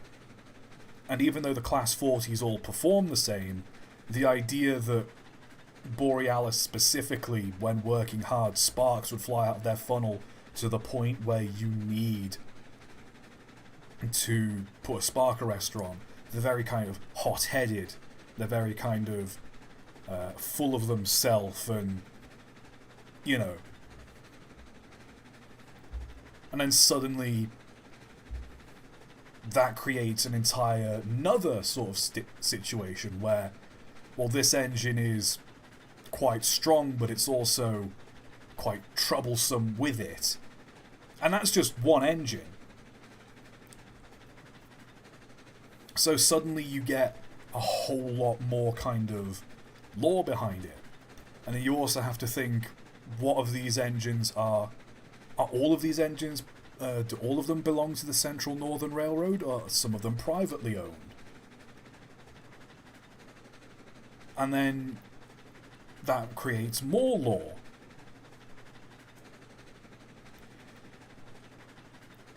Or if you want to build a track in a certain location, you have to think, well, why would they build it there? You know, why would they not just build a perfectly flat section of... Why would they not build it in a perfectly flat place? Why would they build this massive bridge? What could possibly be so important it constitutes building this?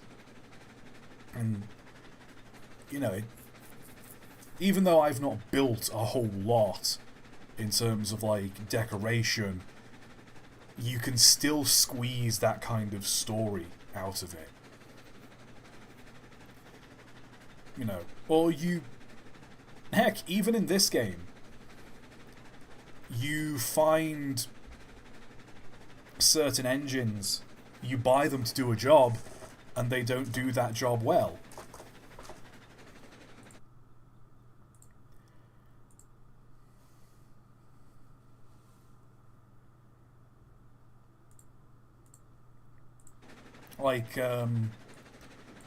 Like I mentioned, Taurus was to replace the Class 60. The Class 60 is, hold on, let me... No, I don't want to... Thanks for the $10, D-Man. Let me turn the bell off, because I meant to just bring up a picture. Here we go. Where is it? Here we are. The Class 60 is this, because, you know, it's a level 6 engine. This was meant to be what was going to haul the coal trains, or the coal wagons, but then it was found this wasn't strong enough to do the work. So then you suddenly get that extra bit of story. Well, this was the strongest engine on the line, but when it was tasked to do the job it was brought in to do, suddenly it can't handle it. So that brings an extra bit of lore. Well, what do they do with this engine now? It's more powerful than the other engines they've got, but at the same time, it's not powerful enough to do the work it was intended to do. And you know, it's just one of these things where such a small kind of idea or situation can breed so much story.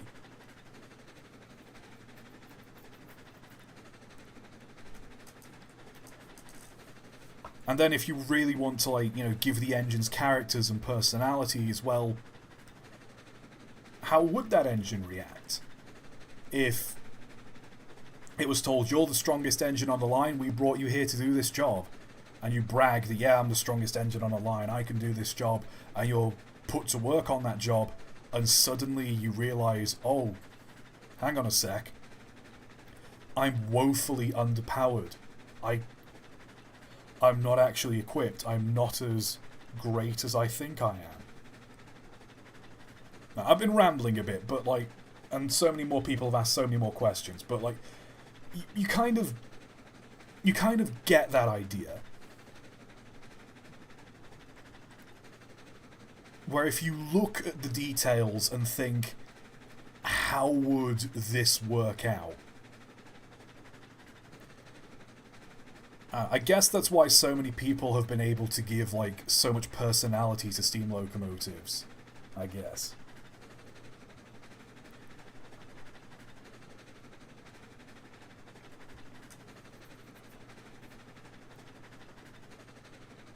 Like,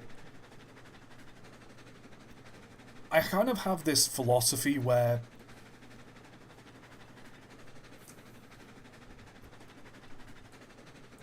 it's easy to write something that's fine. It's easy to write something that's okay, but it's a good chance it'll be boring or unoriginal. If you are actually doing something new and different and interesting, or something that's not really been done before, then you've got a bigger chance of it either being a big crock of shit or it being the next big thing. I don't know. Writing is just a really difficult thing to do. And like, if you want your writing to be passable, you just do what everyone else is doing. If you want your writing to stand on its own, then you've got to do something unique. But that's not a guarantee it'll be good. Anyway, speaking of good, here's the lumberyard. And honestly, I think this is one of the better kind of places I've ever built. I've just got a nice little road. We've got the church. A sort of shed over here to store any cars that happen to be left around.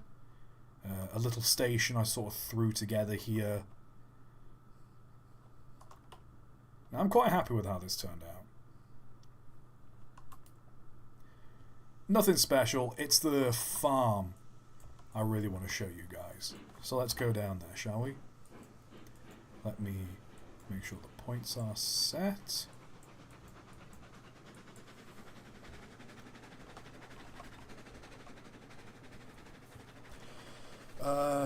Boy, I was talking a lot. Let me scroll up through chat. So if you're going to post a message anytime soon, I'm probably not going to see it.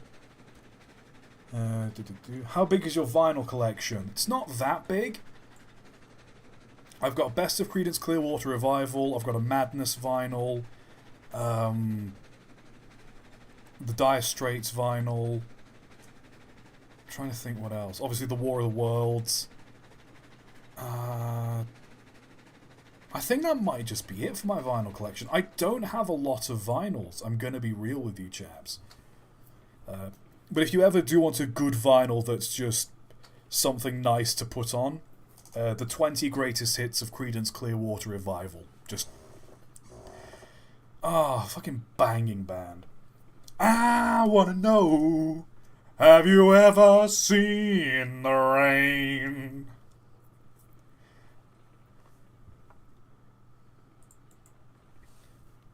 Proud Mary as well. Run Through the Jungle. Better run through the jungle.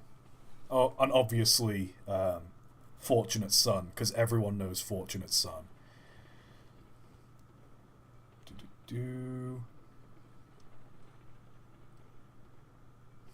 Eureka with a knuckle and cow catches? Yeah, it looks weird, doesn't it? Train of thought, would you ever do a video on the Boston and Maine P4 Pacifics? They're interesting because they're modern American engines with names, and they were given by school children. That'd be a nice sort of story. Can't guarantee I'll do a video, but it's a nice story.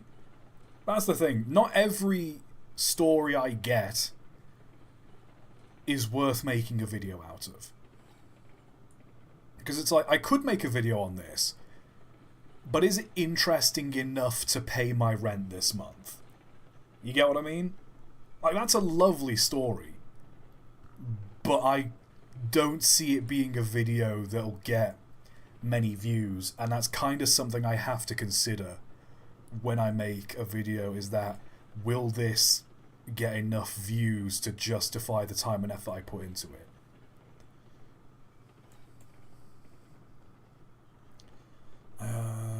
A lot of stuff about oil.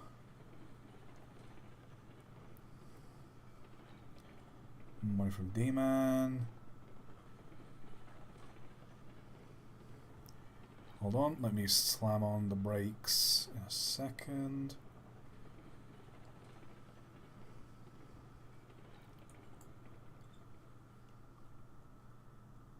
I know you're not a Poke fan, and you probably asked before, what is your favourite Pokemon? My favourite Pokemon is probably the first one I got when I ever played Pokemon, and that is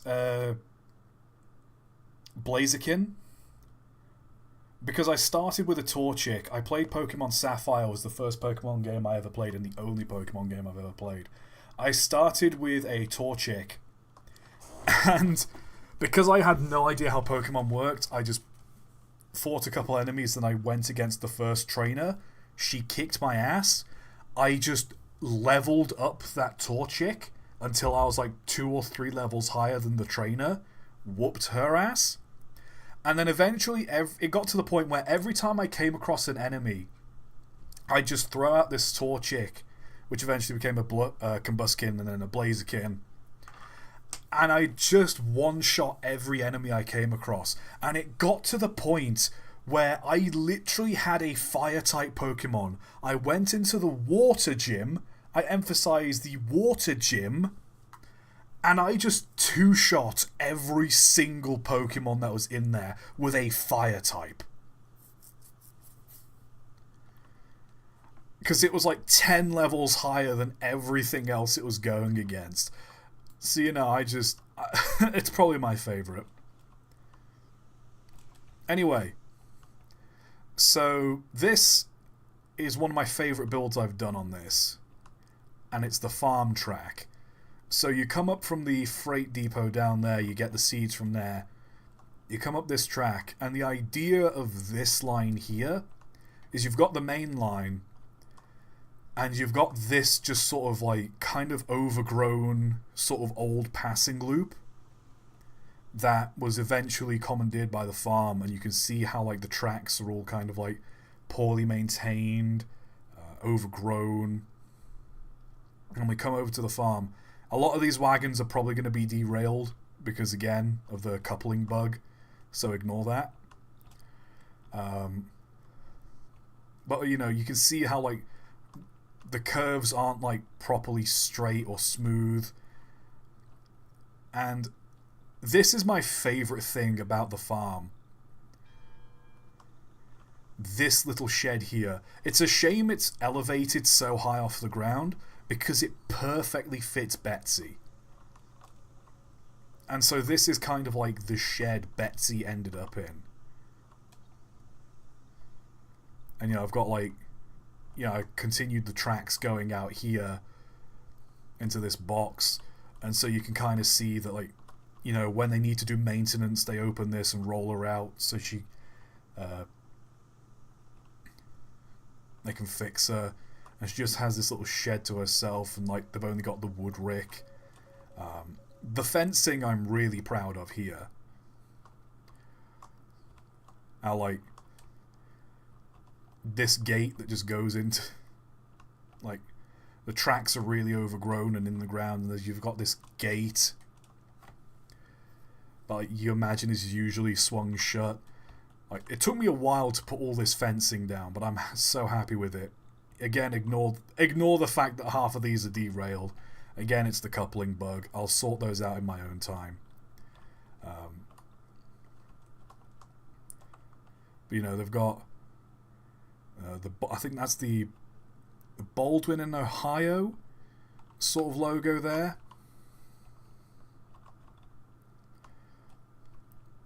Again, a lot of these are derailed. I do need to fix this. But the idea is, like, you've got all these old vans. They're all beat up. And, like, this is the logo of the railroad they're originally from. And obviously, these being farmers, they don't really have, like, a brand or anything. So they just bought these boxcars secondhand and just kind of have them. We've got, like, the old barn here with these wooden boards. So, like, when the vans eventually bump into this, you know, don't burst through the wall. They've had to, like, patch this up a couple of times from using it as, like, a set of buffers in the siding. Over here,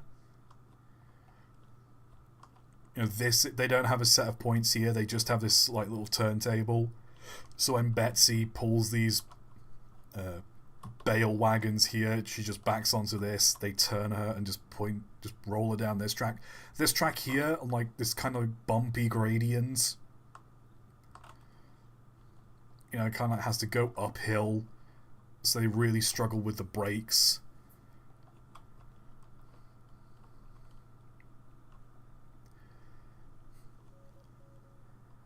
Yeah, the derailed cars do add a bit of something, don't they, I guess. This is one of my favourite sort of details, is the Pendarian Company boxcars. So basically, rather than use those little boxcars over there, they managed to snag up 3 of these boxcars pretty cheap second-hand from the Pendary Company, or Pendarian Co., which is the name of the ironworks. Because if I teleport over to the ironworks, where is it on this map again? There it is.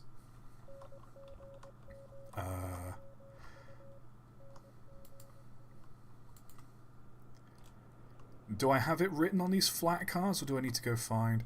Yeah, here we go. Pendarian Company. So the idea is, like, this is the Pendarian Company Ironworks, and they eventually had a load of new boxcars. I'll teleport over here just so you can see them. They had, like, a shipment of new boxcars come in, you know, these fancy red with the white rim. And so they had, like, a bunch of the old boxcars they needed to get rid of, and the farm was like, yeah, we'll buy a handful of them. And that's... where is it? There we go. And that's just sort of, like, the canon of this, like, farm here, is they're just, like, they're poor, so they're just buying whatever they can get their hands on. You know, the farmhouse here next to the main building. They've got these rails that go through into the barn as well. You can imagine once they've got these bales stacked and they're dried out, they wheel them in on an old wagon.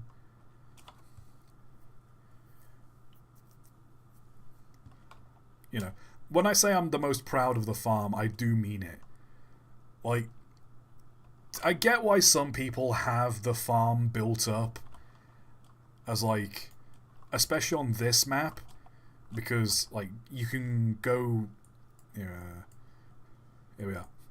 Because, like, rather than do what I've done, where you go down past the refinery swing round and go down, you can go straight from the freight depot past the farm and down. But again, I like that the farm is this kind of separate, dirt poor kind of place. You know, and having, like, you know, express trains running by all the time kind of ruins that vibe. I get why some people do it, because this is a game about, you know, connecting industries, but with just this kind of, like, rustic vibe, not rustic vibe, but, like, this real kind of frontier, Badlands, dirt poor place that's connected to a railway. The idea of having, like, your big Baldwin engines going by. I know. I've been on the farm for quite a while. I'll go put Flinton back, and we can go up to the gold mine in a minute.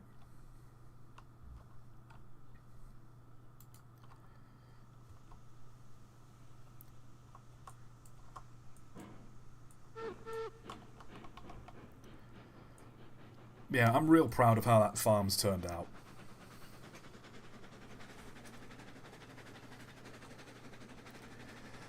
Oh boy.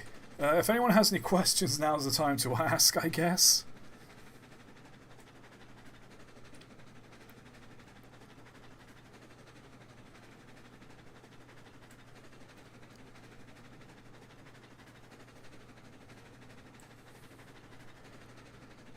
Let's go put Flinton back to bed, and then we'll take Polaris. I think it's Polaris.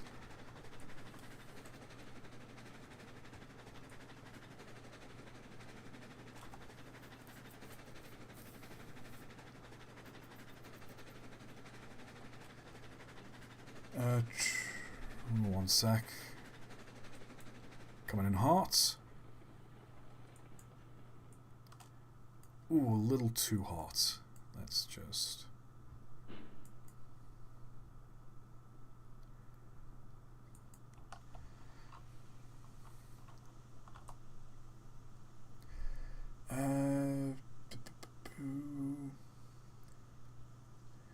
Train of thought, would you say there would be a chance that you at some point would make a video about some Danish steam trains? I probably would. Again, it's one of those things where if I find, like, it's quirky or interesting, I will. A lot of people always say, hey, Train of thought, when are you going to do a video on this? When are you going to do a video on this? And I always give them the same answer. It's if I find the subject, like, really interesting, or if I think it's, quite humorous, because there's so many places where they go, like, where it's just like, oh, this engine was built in this year, it did this work and was retired in this year, and it's like, yeah, it's great and all, but, like, at one point in South Africa there was a monkey that worked on the railways and it did an amazing job. That's a fun fact. Like, we can talk about chassis numbers and torque and cylinder diameter all day, but I don't feel like I'm learning anything fun or interesting. You know what I mean? So if there are probably some great Danish trains out there I can make a video on, it's just finding fun ones to talk about.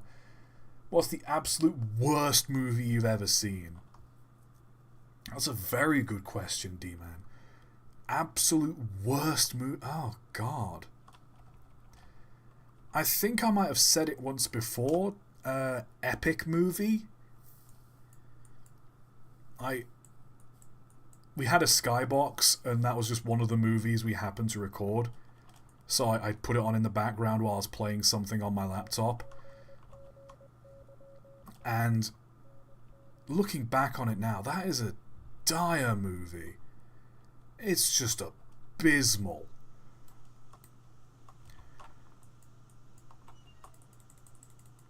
I mean, I've seen some pretty bad stuff, but, like, I don't know. I think I might have said I've watched quite a few of, like, the 3D animated Barbie movies with one of my roommates. But, like, even they're not terrible compared to Epic Movie.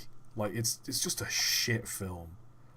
Like, there's no more polite way to say it. It's just bad.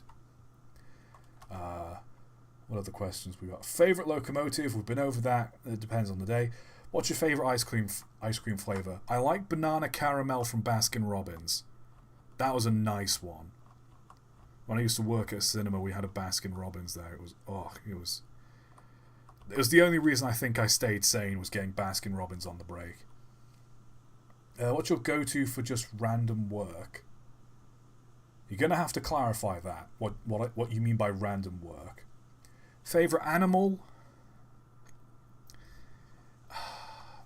Pass. Can you send an engine tumbling off a bridge? No. What's your favorite fast food place?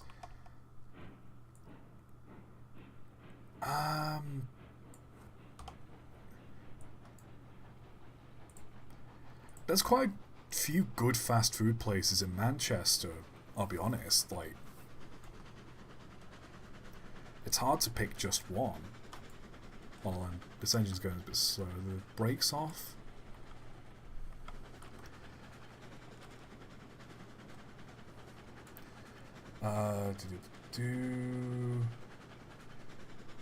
Best use of technical locomotive or railroad detail in an animated work. It's hard to say, because Polar Express does have like a nice animation on the engine. But there's like so many other like animes out there, like animated movies that have like put like such beautiful detail into like steam engines as they work. So it's like I can't just pick one. Would you do a video on the last train to North Korea? I posted it in stream highlights a while ago. Maybe. If it's... Again, I'll read the story, and if I think it's worth doing, I'll do it. Do you consider to ever do some sort of IRL videos like vlogs of railroad museums, etc.? I don't really want to put my face too much on the channel, because I like the kind of privacy I have where I'm just this disembodied voice. And it's also like, as much as, you know, when I went to the Audrey extravaganza, as much as it was like nice when people went, oh, your train of thought? Oh, that's so cool. Like, as nice as that was, it was also kind of nice being able to just like, it was the first time I'd ever been to the Talyllyn, so it was just nice to like not be disturbed. Like, I could hang around at a station and like film engines as they went by, you know, like Max when he was, you know, getting ready to do the live stream. You know, there are a lot of people coming up to him like asking for pictures and, you know, saying, oh, really cool, and it's like, I don't want to like say he was annoyed, because I'm not him. I don't know what was going through his head. Like, because I imagine he had a lot on his plate that day anyway, you know, doing the live stream, it's the Audrey extravaganza. And, like, obviously he expected people to come up and ask him for pictures. But it's one of those sorts of things where it's like, I can see how that kind of thing can get on your nerves. When you're like, no, I just want to do this live stream, I want to enjoy the day. That kind of thing. So I'm not sure I'd do vlogs. Part of me really, really wants to, because that sort of sense of humour I have when I do those, you know, the film reviews, that is generally my kind of sense of humour in real life, that like nonsense, kind of shitposty meme humour, you know, and, you know, I like to think I am funny and that I've got a, you know, an endearing personality that people would enjoy watching me do vlogs, but again, I kind of like having that privacy. You know, if ever there's an event on the Severn Valley Railway, or you know, I ever want to go to another Audrey extravaganza, you know, I've got that kind of breathing room where I'm not going to have someone come up to me every 5 minutes saying, could you do a video on this? Can I get a picture with you? Can I get the, you know, I love your stuff. Okay, thank you. I'm just trying to enjoy my day out. So it's one of those where it's a bit of one, bit of the other. I would love to do like you know, a vlog of me going around like the National Railway Museum, or like, you know, going to the Severn Valley Railway on an open day and just kind of taking the piss. But also, like, I like the privacy. And I know vlogs don't always mean showing my face, but I feel like they wouldn't be as enjoyable if it's just me behind a camera pointing at stuff and going, ooh, you know? Like someone, like me interacting with the thing is the fun bit. And, you know, someone recording me interacting with the thing seems fun. So it's, you know, it's just one of those. I consider it, but I don't plan on doing it. Thoughts on broad gauge? It's interesting. It's something to consider, like the alternate timeline where, you know, Brunel won out with broad gauge and we have like larger steam engines and like larger carriages. Because like rail carriages in the UK especially are very size limited. So like the idea of them being like 3 or 4 foot wider, the amount of space you would have, I think it would certainly have changed a lot historically. You know, don't get me wrong, I do like broad gauge, but more in a sort of what could have been kind of sense.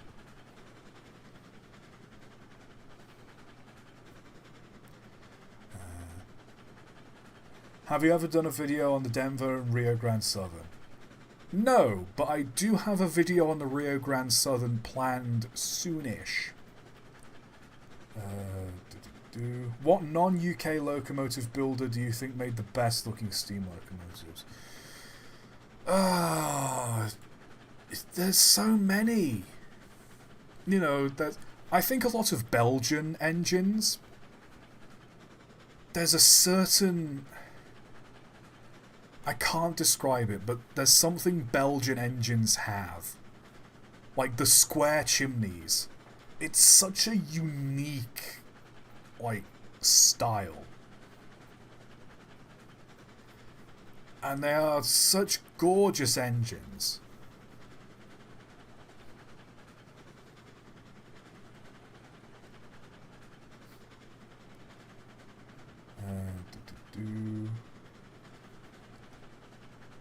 What would you say your favourite locomotive is in Railroads Online? I've kind of got a soft spot for the Cook Moguls.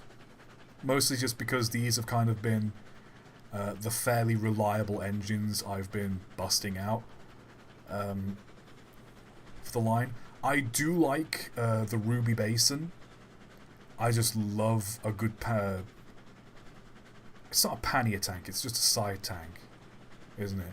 But I like the Ruby Basin because it's got the right amount of speed, horsepower, and style. I'm quite fond of that.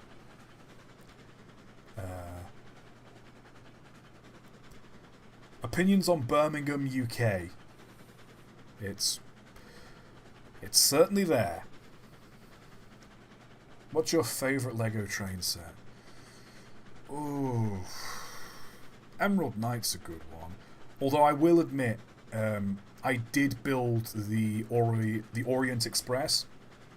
I planned to build that on stream, but I kind of realised it was such a massive set, there was no way I was going to be able to build it on stream and have it, like, be a decent stream. So I ended up just building that in my spare time. It took me, like, 2 days, like, between work to, like, build it.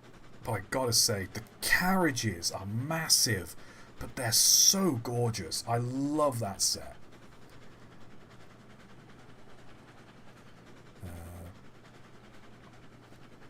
What video wars do you think is the most mediocre? There are some videos I make that I just kind of find mediocre. Where it's never that, like, I think it's... I don't like to say my videos are boring, but some weeks you just find a story and you think, this is alright, but it's not exactly thrilling. Mediocre is such a specific, like, terminology. Let me open my YouTube channel and look through some of them, because, like, I'm not gonna lie, maybe it's ego, but I do sometimes go back and watch my own videos from time to time. I'll just be on the toilet and I'll think, yeah, I'll watch that, why not?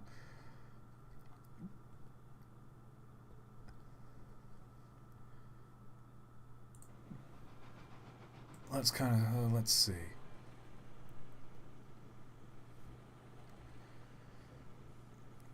I think usually videos that are on, like, a train crash, it's not that they're mediocre, but it's just they're kind of meh. Like, the train crash videos rarely do well, but at the same time it's like, well, it's hard to sound jovial about something that's taken people's lives. You know what I mean? We should have enough water. We've got plenty of gold ore. Refined gold. So it is just coal and cordwood I need to unload here. So let's unload that. Just give me a second. Like, I know this is meant to be a bit of a Q&A stream, but like it's hard to play a game and do Q&A, so just do bear with me. Mediocre video. I'd say the last sort of mediocre video would be the Belgian State Railways 195, the one with 3 boilers. Because it's like... It's interesting, they built an engine with 3 boilers, but at the same time it's just sort of... Okay, and...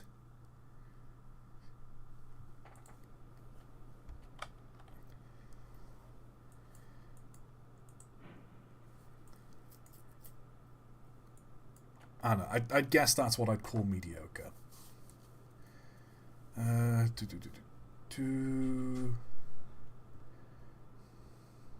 Train of thought, do you think owls are cool?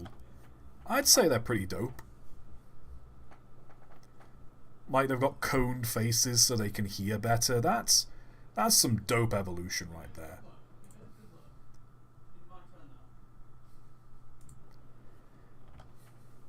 Sorry, roommates are being loud as always.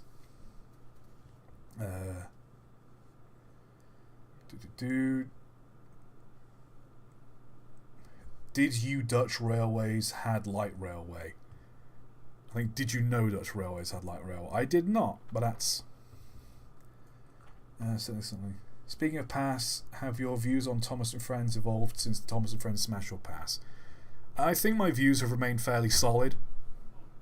Although I do think at one point, as a gag stream, I might do a tier list of all the Railway series characters I could beat in a fight. I think that would be a fun stream to do.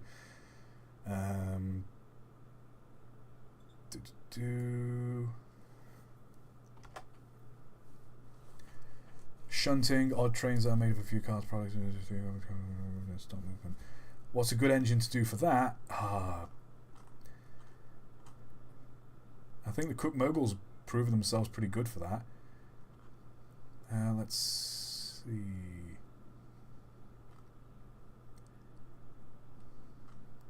Oh boy, that's a lot of questions have popped up, so... Can you sign my poodle? If I ever meet you.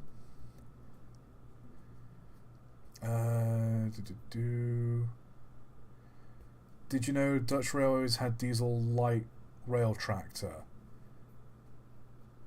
I will look into that.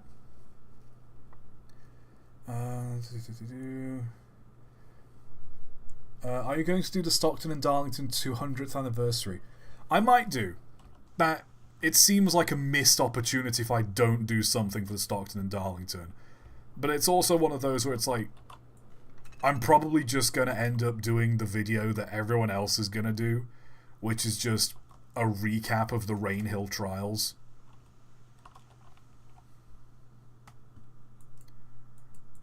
If you know what I mean.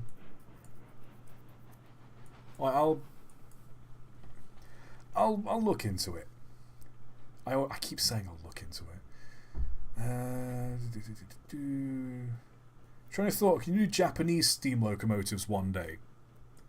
Yeah, I'm sure there's some interesting steam engines in Japan I've not covered. It's just... The problem is when English...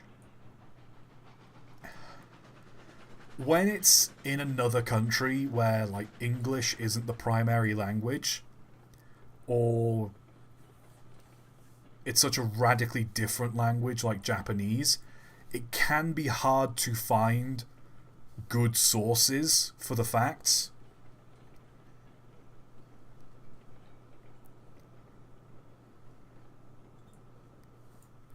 I'll tell you what, actually, quick pause on the questions. Let me just show off the layout. So this is the kind of layout I have here. For this embankment here, for the goal and the water, I think it's a steep grade. It's like, what, 6 or 7% or 5%. It's a steep grade. And what this station here is for is if you've got, you know, gold or water, the train stops here, the locomotive uncoupled, and then out of these sheds here,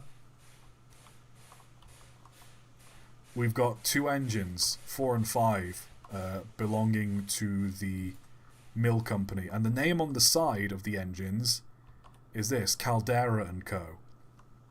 Which I thought that would be nice to do.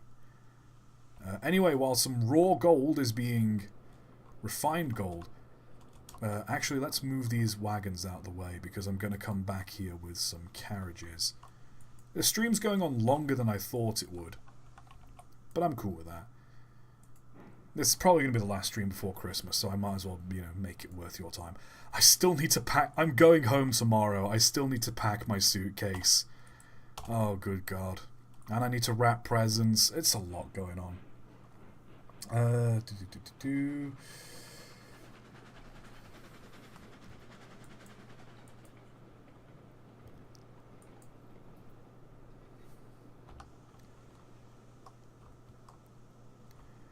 Sorry, chat. I know you've probably sent a lot of very funny messages and a lot of interesting questions, but it's so hard to keep up. You know, when you're a single dad, you got kids to look after, but you've got a stream to attend to, man. But here I am in the big city, and I'll make it to the top.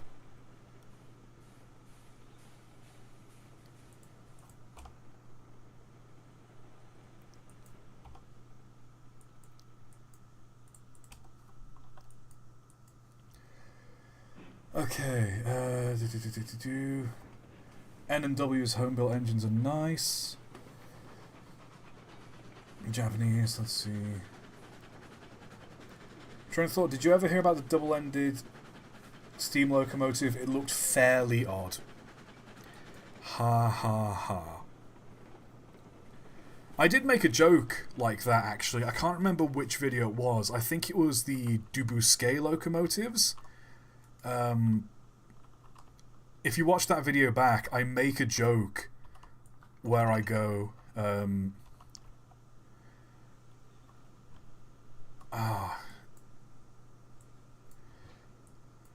because it was a Malay engine. He wanted to build Bousquet wanted to build a double-ended engine, and I think the joke I made was fairlies were proving to be fairly troublesome.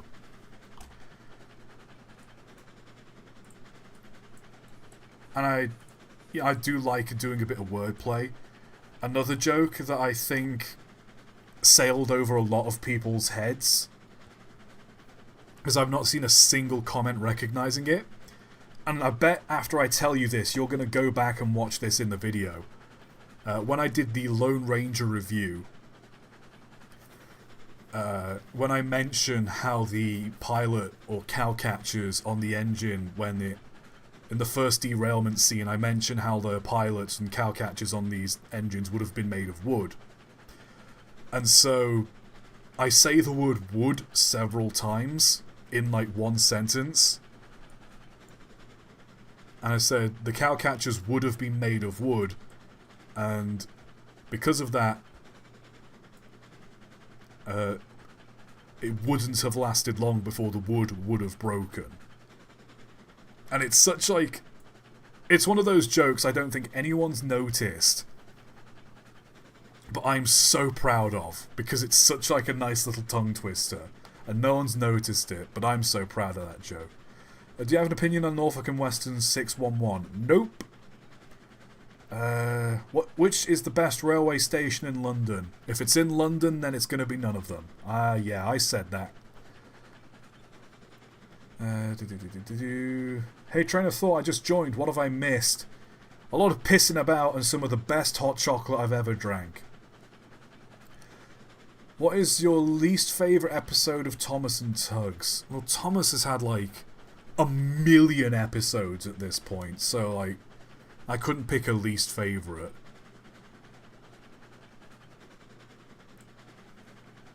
Like, yeah, maybe I'm just a boomer in that regard, but I love Thomas the Tank Engine, seasons 1 to 7, solid. The rest, yeah, I can give or take, I don't really care.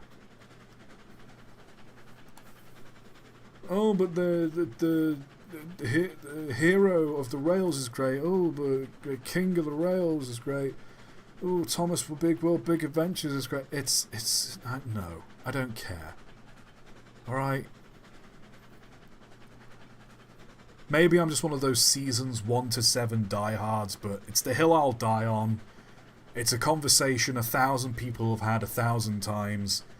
I don't care. As for Tugs, I have watched Tugs. I'm trying to think, there's no one episode that I, like, particularly despise. Like, Tugs is one of those shows where it's like, there's the episodes I'm, like, least gravitated to, but, like, at the same time,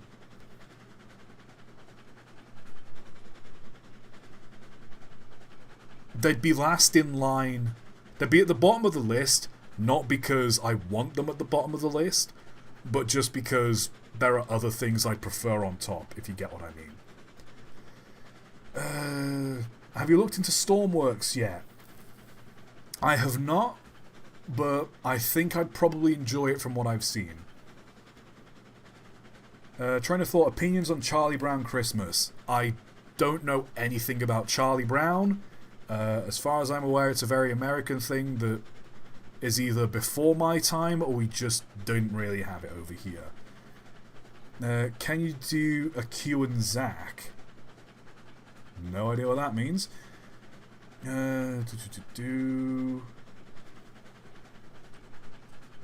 Oh god, it's just jumped real quick. Oh my god, that is...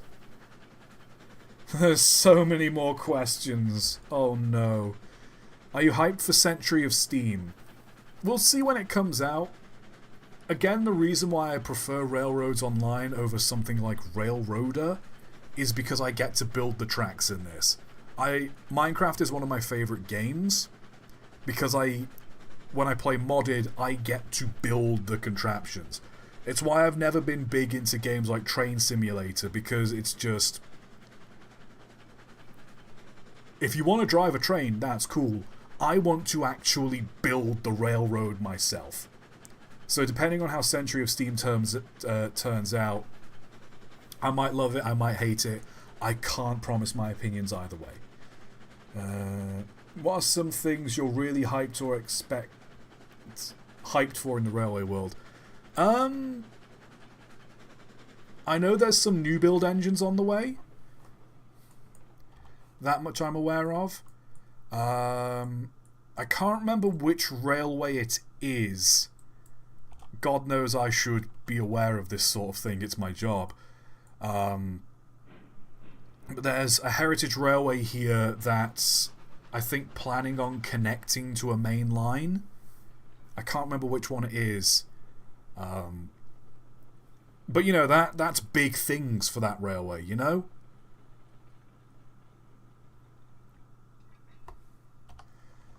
Also, good grief, the brakes on this carriage are solid.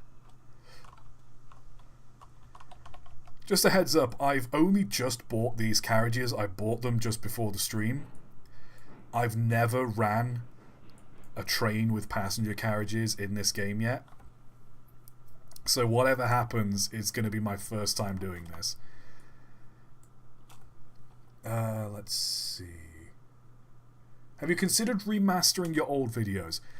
It's one of those I have considered doing it, but it's also that kind of like time and effort to do it, and also the fact with money for old rope. There are some videos where I would love to go back over them and like correct some errors that I've put in. You know, I've like reported incorrect facts, or I've not quite, or there's like information I've missed that's like actually really fun and entertaining to have. And so like there are some videos I'd love to go back and do. I think especially some of my first ones where I just talk really, really, really fast, and I can totally get how that's off-putting for some people.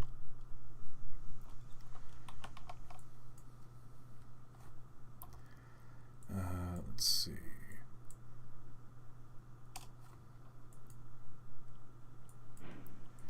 Let's go get some refined gold.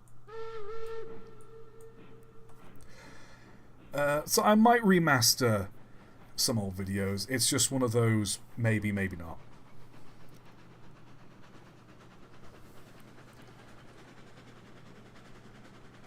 What were your favourite seasons of the year where Steam is in action? Well, Steam is in action all seasons of the year. You know, spring, summer, autumn, winter. I do love winter just because, like, the imagery of steam engines in snow is always gorgeous. Like, that's just fact. I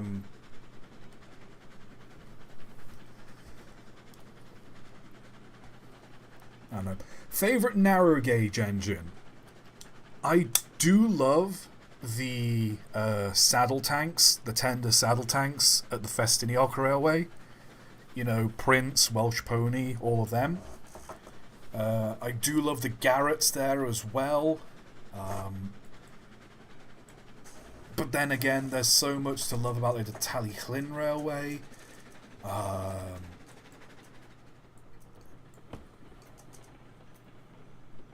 Quarry Huntslets, those are lovely. I think Taurus might be just a bit of a plain take, but it's something about the combination of it being such an old engine, and I think it's the square cab that really sells me on Taurus. Because, like, it's just such a unique thing. You don't really see a lot of, like, square cab steam engines. And it's just enough for me that it sets it apart. It sets it apart just enough. You know? Would you try a web fishing stream with a viewer lobby? I'd consider it. Hold on, someone donated, so let me just jump down to that donation. Abolson, I always thought in a mixed train you'd have the passenger coaches behind the freight, so when braking you wouldn't have the heavy freight cars banging into the passengers. I mean, that checks out. Oh god, there's so much in chat. Oh Jesus. You know, I might just have to start a separate Q&A section, because oh no. Opinion on Scrabble, are you good at it? I've never played. Right, I'm just going to start... Here we are, start a Q&A.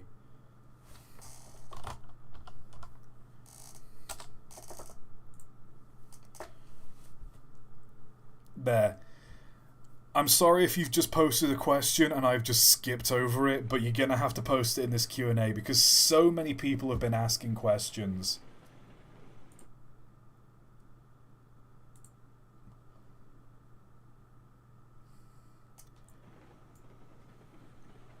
Do you do the train?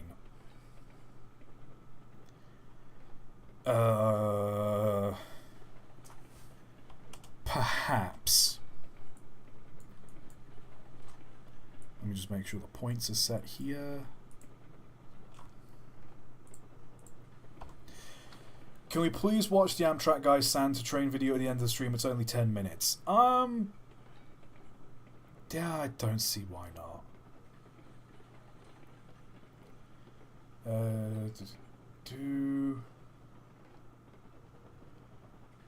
Do you ever ride Amtrak?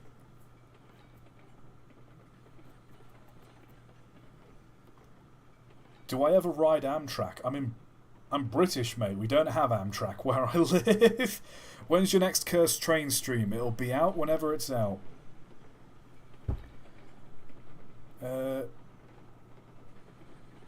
Is number 1 better or number 2? How about now? Left eye or right? God damn it. If you, Mike, and River met for a 5-hour block of time, what would you do during that time, assuming they agreed? Honestly, I think we'd just hang out. Because I just think... I think we'd all just be stoked to be in the same room together. You know what I mean? How's your day going? Long, tired. My throat's a little dry, a little scratchy, but we make do with what we've got.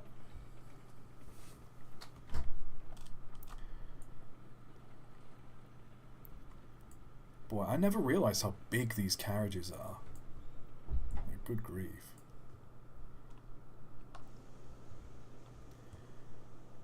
Right, let's load up some gold, shall we?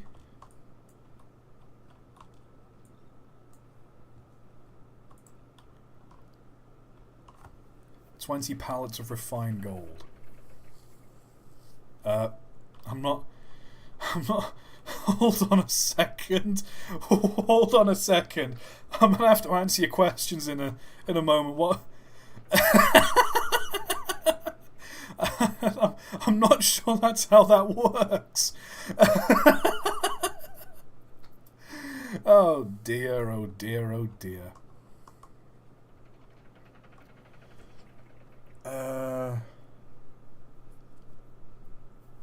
Do you like Christmas time?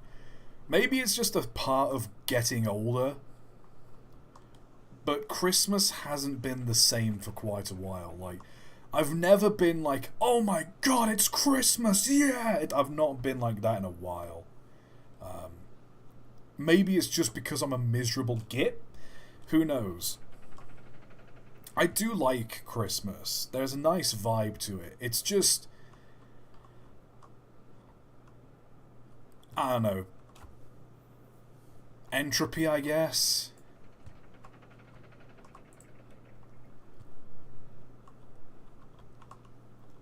I like Christmas, though. Like, you can't hate Christmas. It's just... the year has come and gone, and so it's like, I've not had a build-up to Christmas, if you know what I mean.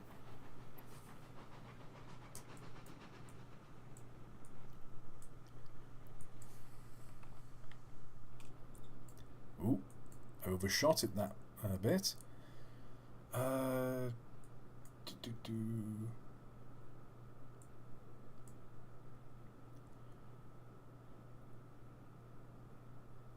Do you agree that Die Hard 1 and 2 are Christmas films? I'm not gonna lie, I've never seen Die Hard. I need to. It's on my to-watch list, because I've got a to-watch list a mile long.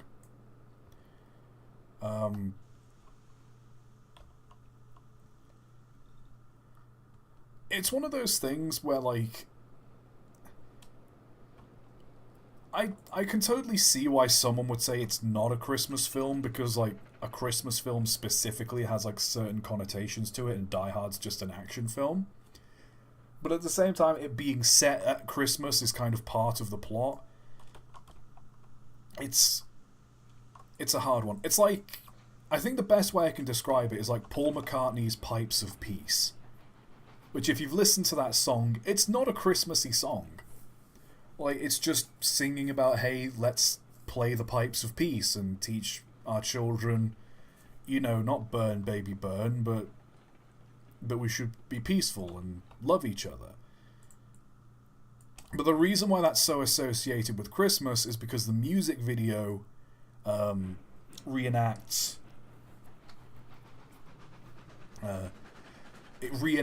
the stalemate, or the Christmas Day 1914 during the First World War, where a load of British troops and a load of German troops all just stopped firing, and in the middle of this, one of the most horrifying and bloody wars in the 20th century, they stopped fighting, shared food, like, they played football. Like, they played football in no man's land. That's amazing. But anyway, the music video is just a reenactment of that, because, you know, Pipes of Peace.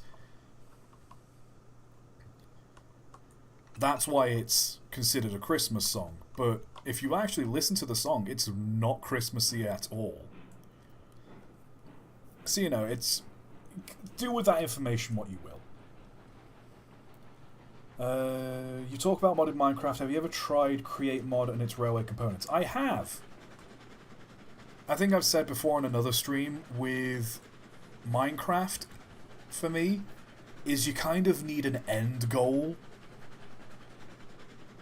Because after a certain point, it's hard for me to, like, be motivated to do something.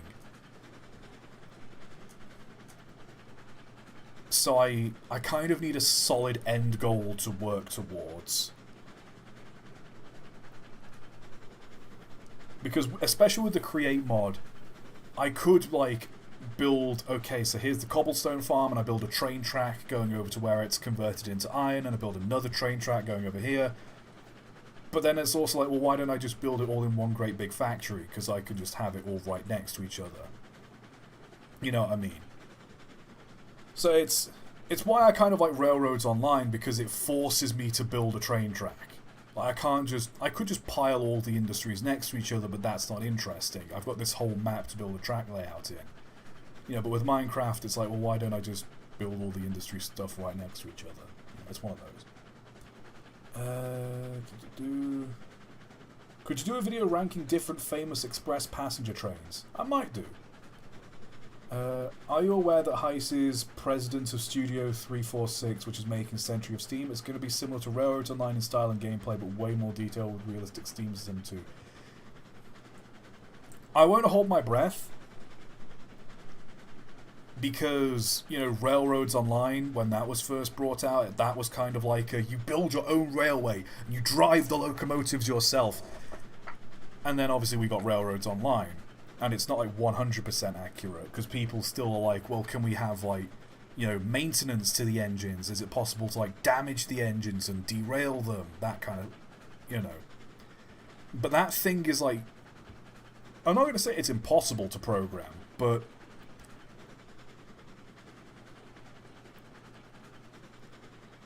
programming that sort of thing comes with its own complexities. I'm not gonna say, oh, I'm a developer, I know what I'm talking about. But generally speaking, like,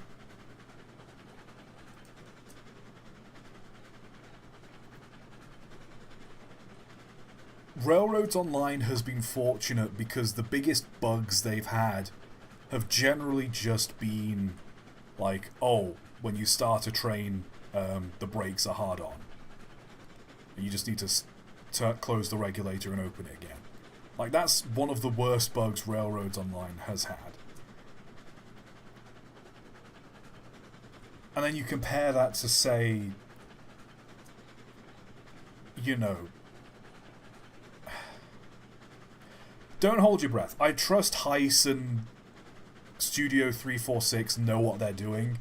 They know how to, like, simulate realistic steam, and, like, you know, if you go down too sharp of a gradient, the crown sheet in the engine will blow up. But it's one of those, like, don't bite off more than you can chew.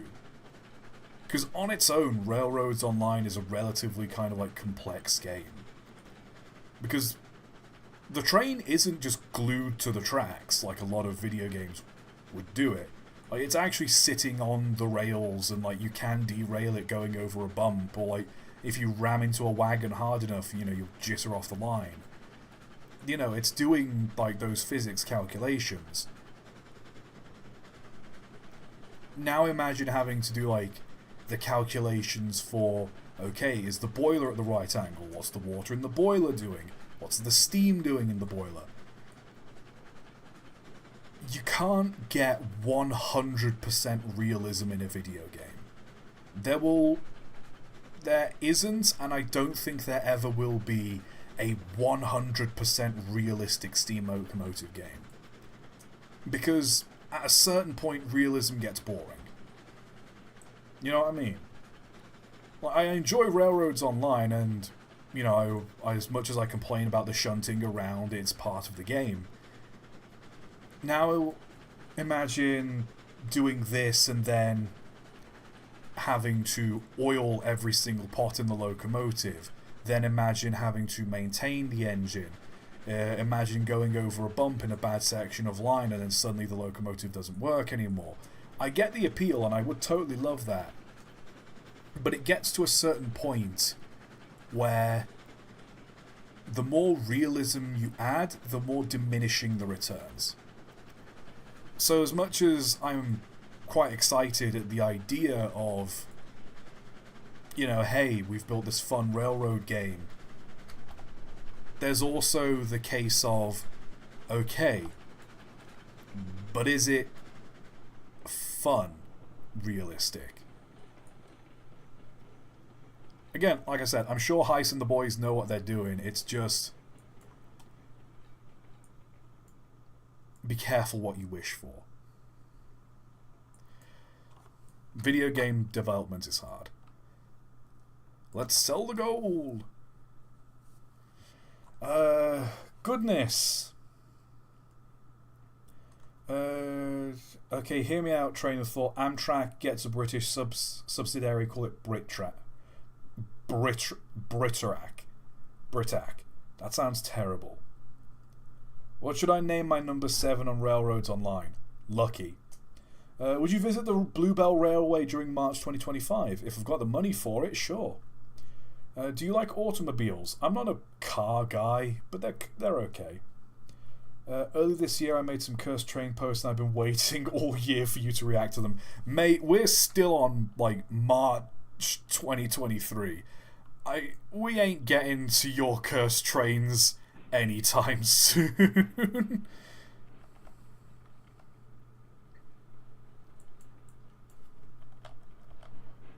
Well, actually, let's not go too far. Let's load up this carriage with some gold, shall we?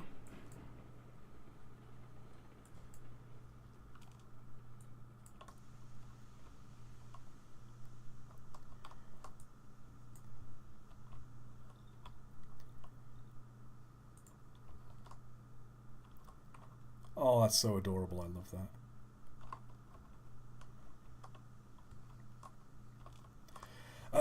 Okay. What do you think of Irish railways? I can't say I know too much about Irish railways, but they seem to have an interesting history, them being broad gauge and all.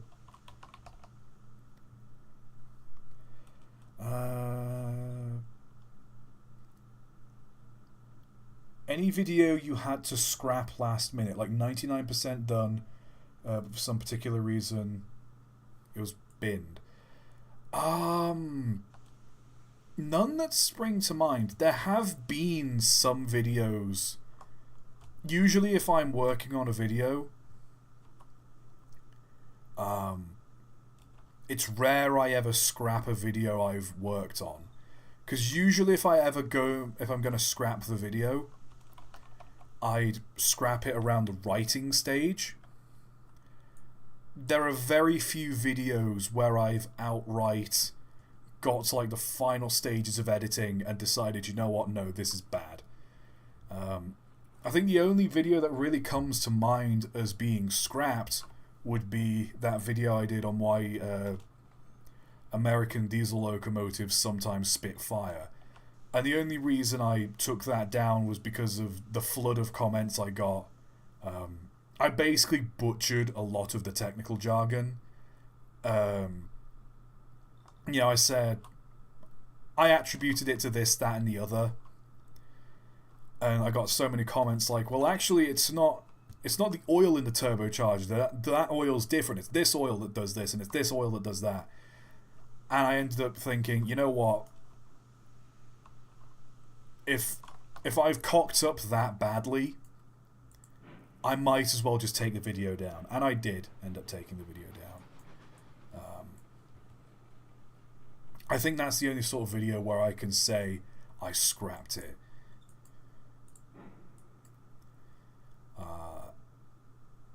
Generally, if I'm going to scrap a video, I kind of scrap it in the writing stage. And 9 times out of 10, it's usually I start writing a script, and then I think I either can't get into the headspace to write it, or I just end up thinking this is boring.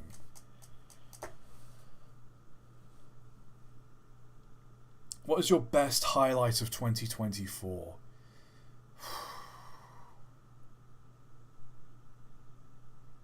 In life or in YouTube? Because in YouTube terms, I definitely say it would be the Lone Ranger script and the Lone Ranger video in general, because I took such a massive gamble making that video, because it's so unlike any other content I've put on this channel. Like, don't get me wrong, the live streams are one thing, but that's like, kind of unfiltered me, and you get to kind of like have a peek behind the curtain at the real personality of the train fact guy. When I'm not just like a disembodied voice talking about trains. But like, for me to have made that video and have like such, put out so much sarcasm and so much like dry wit and that kind of humor, and to have it be received so well,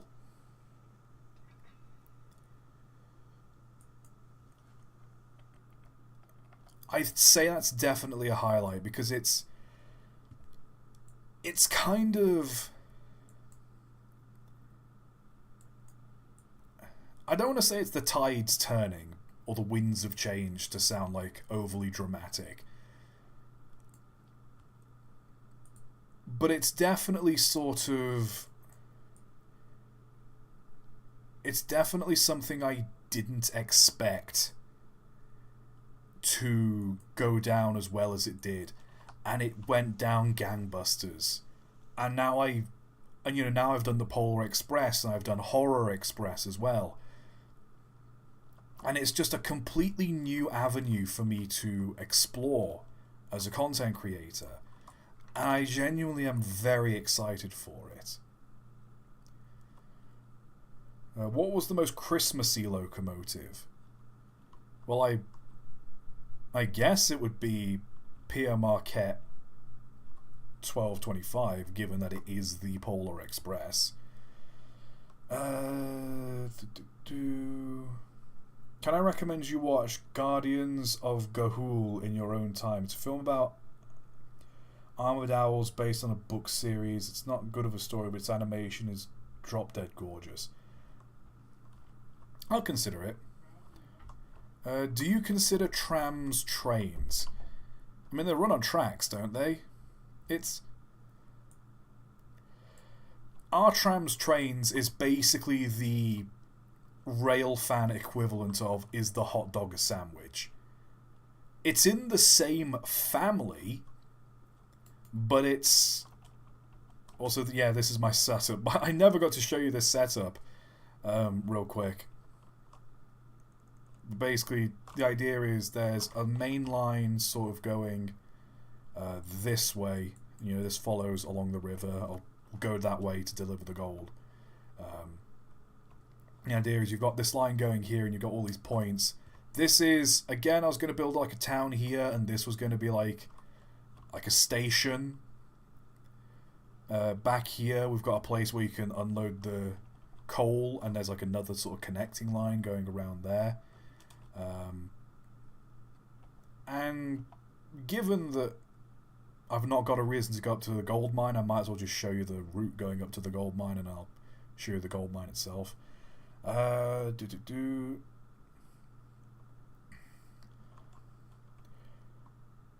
far as I'm aware, you're not a fan of either, so if you had to choose right now, which would you rather watch, Friends or Seinfeld? I'd probably watch Seinfeld, because from everything I hear, Seinfeld's one of those things that's like kind of not aged particularly well, but I also feel it'd be my kind of sense of humor. I don't know. I feel like Friends isn't my kind of cup of tea. I'd try Seinfeld, I guess. Will you do a video about 3801? Maybe. You've told us some of your boomer opinions. What is your least boomer-like opinion? You have to give me some time on that. Here we are. This is number 44. And I know what you're thinking. Hold on, train of thought. Oh, let me just uncouple Aurora here, just so we can do the comparison. What's my least boomer thought?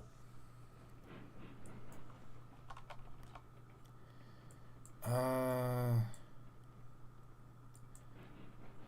don't know.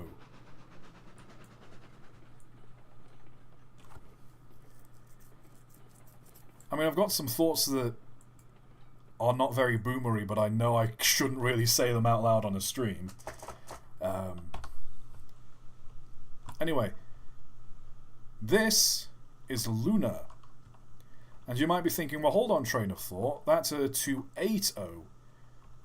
So it's also a level 5 engine. Why is that classed as a 40? The idea I kind of had here was that the railroad ordered 44, and the engine kind of came... It wasn't performing that great. And they complained to the company that built it, saying, look, you've sold us a shoddy engine.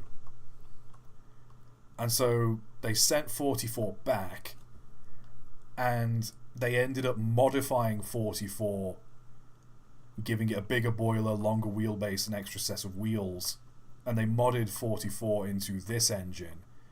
So that's the reason why 44 is different. I wanted to buy one of these engines anyway, but I thought, given that the Cook Moguls and the Cook Consolidation were basically the same engine, just with extra wheels, I thought that'd just be a fun little kind of like lore ability. Like just a nice little bit of lore to add. The idea that they had an engine rebuilt, and that's just kind of like something they have in their fleet. I'll also show you over here one of my stronger engines is Navigator. And Navigator, again, the idea was this engine was brought to the railway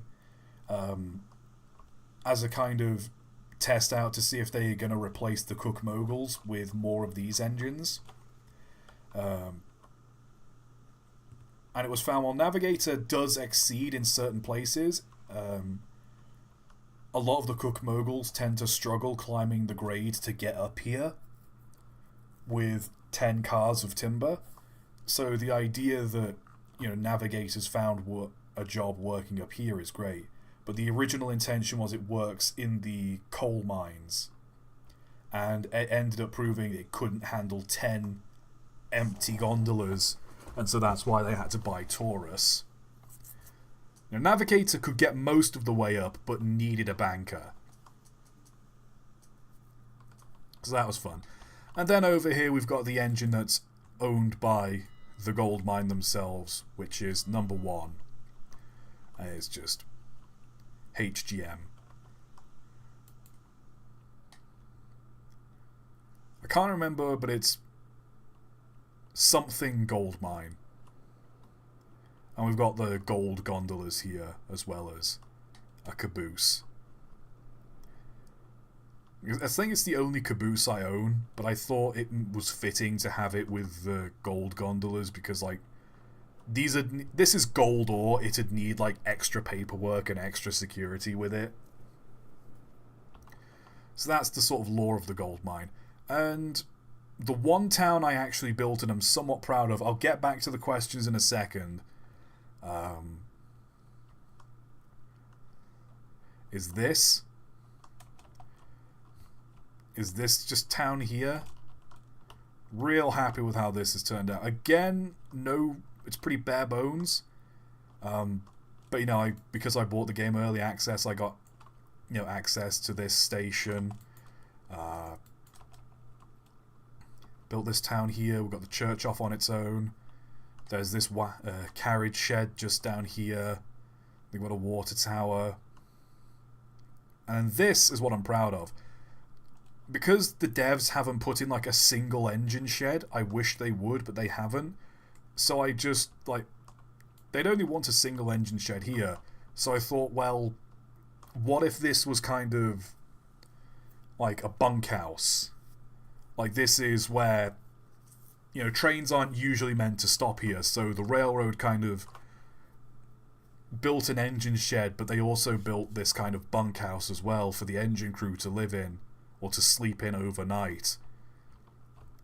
So they could just park the engine in here, get out, go to bed, and then the next day, should the weather be awful, they can at least fire up the engine. They've got a warm place to sleep and they're pretty close to the engine. So that's the sort of lore of this place. This is where the gold miners live. Again, not the best place I've ever built, but you know what? We do what we do. So let's go and get Nova, and let's drive down this last section of track and deliver gold.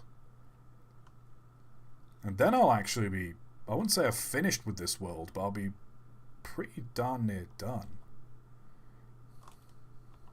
Also, is this a hypothetical way to... not really. I'm just trying to study the map a bit. Anyway... Let's go back to the questions. My least boomer opinion. I'm still on that. Least boomer opinion. I don't know. I've come from quite a conservative sort of family.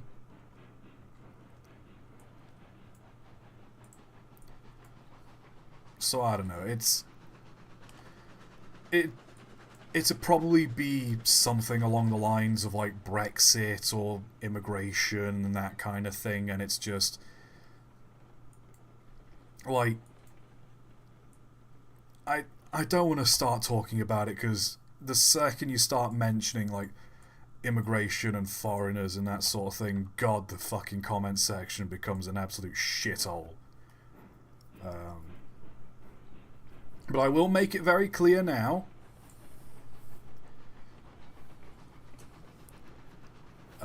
For a long time, when I was at university, my campus was located near a mosque, and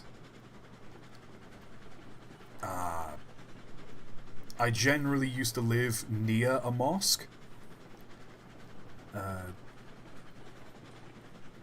There was a school nearby, that has, a significant amount of Muslim kids go there. One of the nicest areas I've ever lived in. Genuinely, like, a lovely place. And around Christmas, like, these were Muslim kids as well, so they don't celebrate Christmas. But around Christmas, they just went door to door and just posted, like, a little packet of sweets they'd made in school, saying, "We hope you enjoy your holiday." Like,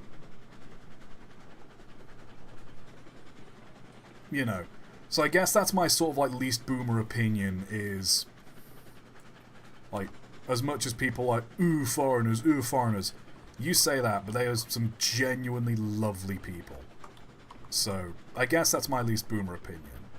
I guess I'd have to have a conversation with you if I wanted to, like, truly get my boomer opinions out there. But, speaking of physics, have you ever seen any videos of people jumping trains and railroads online? I have. It's amazing.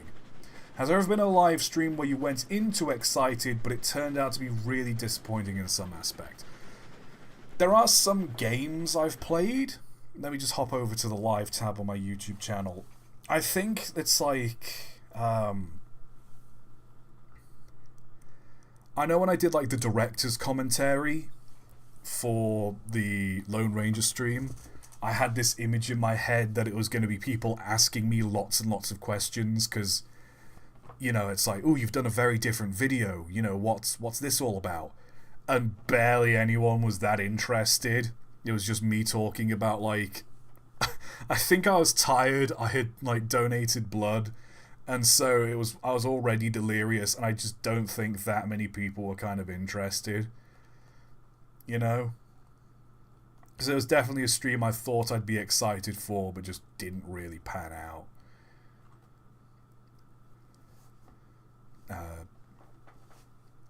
I think the King Kong game as well, that was a bloody washed out stream.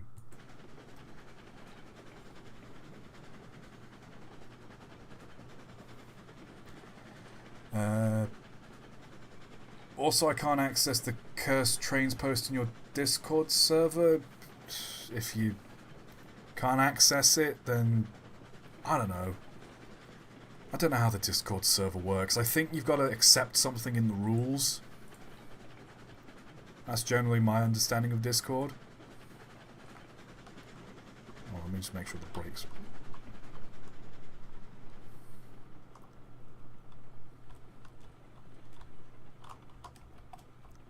Let's make sure the brakes are off on this wagon as well. Yep, brakes are all off.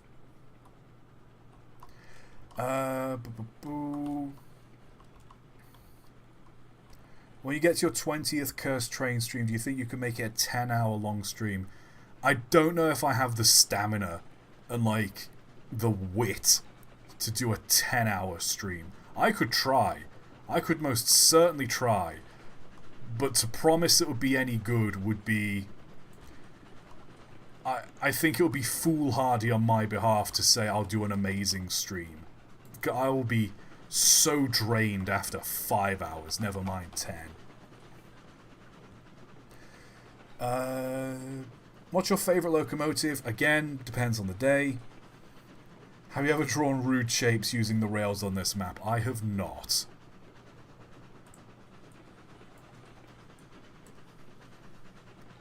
You might be upset to hear. Have you ever played any Half-Life games? I have played all of them, apart from Blue Shift, Opposing Force, and Alex. I've got Half-Life Alex. It's just one of those, like, because it's VR, I've never really had, like... It's not just a game you can boot up. Like, with VR, you've really got to set it up. So I do want to play Half-Life Alex. I've been doing so much effort to avoid spoilers for it. I do at some point want to play the Half-Life games on stream. I think it was one of the polls. At some point in the new year, I do want to play Half-Life on stream. I don't know if I'd play the original Half-Life or Black Mesa. I've played both, and I love Black Mesa. Like, it's one of those things where the additional context Black Mesa adds to the Resonance Cascade Black Mesa incident is genuinely, like, haunting. And I love it, because, like, the extra detail, it really puts into perspective how fucked the Black Mesa incident was when you played Half-Life. And I think my favourite part of it is, so I'm going on a bit of a tangent here, but I do love the Half-Life games. My favourite part of Black Mesa is my favourite detail, is that as you're going through the game, after the Black Mesa incident immediately happens, you are going through, like, you're going down into, like, an old mine shaft to, like, get to another part of the facility. And there just happens to be a radio on, and it's broadcasting an emergency... it's just playing an emergency broadcast. And it generally is at... And it's like, at blank AM... mountain... whatever mountain time... something has happened at the Black Mesa facility.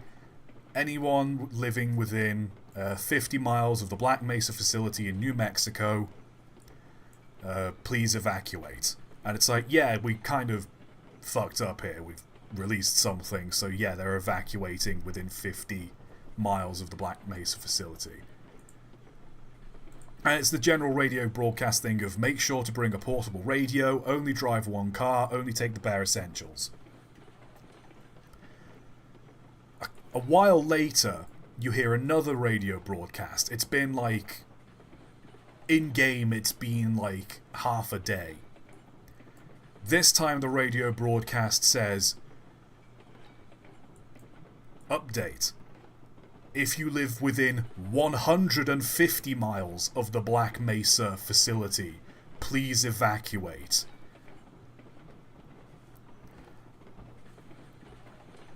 You know, some kind of unknown phenomenon's happened, please evacuate if you're within 150 miles. It then follows it up with the whole, you know, take only the bare essentials, this, that, and the other. But what makes it a bit more chilling is that it says, if you have suffered from the following symptoms, dizziness, sickness, this, that, and the other, they are the symptoms of radiation poisoning. So it's implied that a good chunk of the area around Black Mesa is now, like, contaminated by radioactive particles. And even worse is that it says if you have any form of, like, military training, please get into contact with your local sort of police. The idea being, okay, the alien forces that are coming in are a bit more than we can deal with, so, you know, if you've got a gun, if you've got, like, proper training, you know, come give us a hand. The final broadcast is, the President of the United States has issued an official broadcast. We are evacuating the entire state of New Mexico and carpet bombing Black Mesa into the ground. The entire state of New Mexico is being affected by what's gone on at Black Mesa. Take only your bare essentials, and then it ends with, if you have any kind of firearms training, please report to your nearest police station. Like, the aliens that are coming through thanks to the Resonance Cascade are putting up so much force that the entire US military can't deal with them. We are having to grab every citizen with a gun to try and fight off this horrible thing that's happening. And it's like, you don't see it, but that additional bit of context really builds the world and just shows how, like, kind of harrowing the Black Mesa incident really was. Sorry I've gone on a bit of a tangent there, but I do love Black Mesa as a game. It's just... love it. D-Man, what fictitious villain would be the most threatening to encounter IRL, assuming they have all the powers, abilities, and knowledge of their original media? First one that comes to mind is Bill Cipher from Gravity Falls, just because he is a literal god that only wants to, like, screw around and mess around with the universe. I mean, there's so many other, like, super-powered villains. I could say someone like Homelander because, The Boys does a whole lot of that stuff where it's like, oh, the media portrays this really terrible person in a good light. But I think Bill Cipher's definitely a character on the top of my head that'll be awful. Would you do a sister for Navigator called Aviator? I was thinking something along the lines of Compass if I was going to have another one of the 60 class engines. Because again, I'm going with this kind of... what's the word I'm looking for? Not astronomical. Is it astronomical? You know what I'm on about with the stars. So, like, you've got Navigator, because you use the stars to navigate. And then you'd have Compass, because you use a compass to navigate. The 60s would all be to do with, like, navigation. Just as, like, the 40 classes are all, like, cosmic phenomenon, and the 90 class would be star signs. So if I kept buying more of the big engines, I've already got Taurus, but they'd also be like Leo, Cancer. I'm just trying. I can't remember all the Pisces. All the star signs, that kind of thing.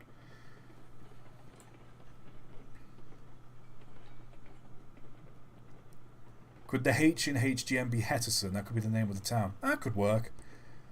What pronouns would you invent if you could? Oh, God, that's a really difficult one.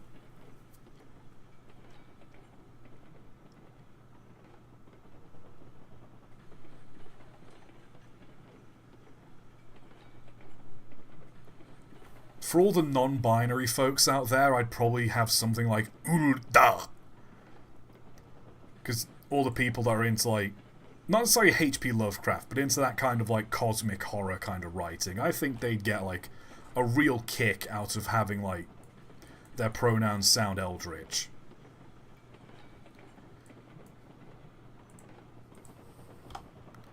Or I don't know, you know when people, like, make the meme of my pronouns are blank blank, do not refer to me? If I could find a way to put that into words, I'd probably make those pronouns, because that would be funny as hell. Just like the whole, like, anti-pronoun mob. They're like, ooh, you've got pronouns. See, everyone has pronouns, dumbass. They came with your existence. They are part of your gender. They are part of you. What the fuck do you mean you don't have pronouns? But the idea that, like, you say, yeah, no, I don't have pronouns. I'm not a he, him. I'm not a she, her. I'm a... Those are my pronouns. Oh, that'd be funny. Join late. What's your number/naming scheme? I've just been over that. For the naming scheme, at least. The numbering scheme is the first number is the level it is. So the class 40 engines, they are level 4 engines in the buyer's menu. And the second number is the number of the engine. So number 45, Nova, is the 5th engine of the class. Of class 4 I've got. Have you ever thought of coming over to the US to see American trains? I would love to. It's just one of those things, I can't drive. And I know it is a nightmare to get around the US if you do not have a car. And so then it's like, well, I've got to make sure I've got a friend in the US who can drive me everywhere. And, like, as much as I could be like, hey, Heis, yeah, can I crash with you for a bit so I can hang around the Colorado Railroad Museum? Like, I don't know Heis in person. I feel like me and him would get along. But at the same time, it's like, you don't know if you're going to get along with a person until you're in the same room as them. You know what I mean?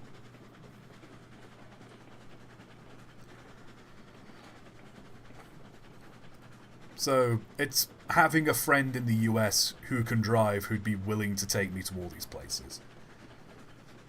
Would you ever do a video on the Canadian Pacific, the railroad company that was a global shipping empire? Again, if I think it's interesting enough, I'll do it. What's your favourite locomotive in the game? I've been over this, the Ruby Basin. Also, New Year, will you watch the Lionel movie on Discord? I'll probably do that, yeah. You have a choice between visiting Birmingham or pouring salt directly into your eyes. Which would you choose? I'd just visit Birmingham.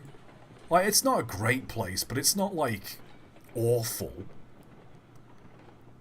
Like, as someone who grew up in the middle of bumfuck nowhere, like, and has become pretty adjusted to city life, like, I could probably survive Birmingham. Birmingham's not great, but it's not like Detroit, where if you take a wrong turn, you're just gonna die. You know what I mean? Will you do on the 3F Ginties? I might.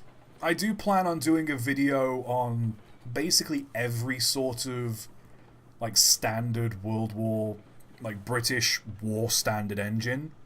Because I've done a video on, you know, the LMS 8Fs. I've done a video on, like, the Austerity 8Fs. I've done a video on, you know, the S160s. I've done a video on, like, the little shunters that came over here from America. You know, so the Ginties were for a while, like, the go-to shunting engine in the US. Or not in the US, for the UK.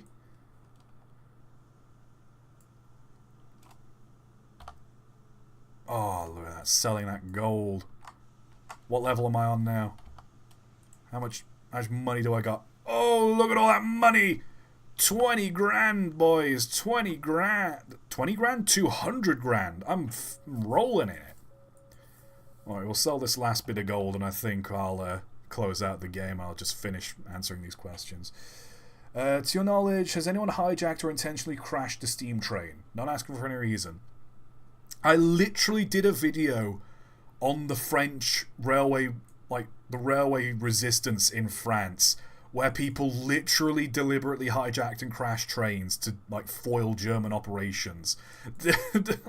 But I can't say I blame you for not watching that video, because it seems like no one else has watched that video either. You know? Yeah, that's... I think of all the videos I've done to, like, commemorate, you know, the war, because whenever it's a Remembrance Day, I always try and do, like, you know, some kind of remembrance video. Oh, look at that money. So I just... Oh.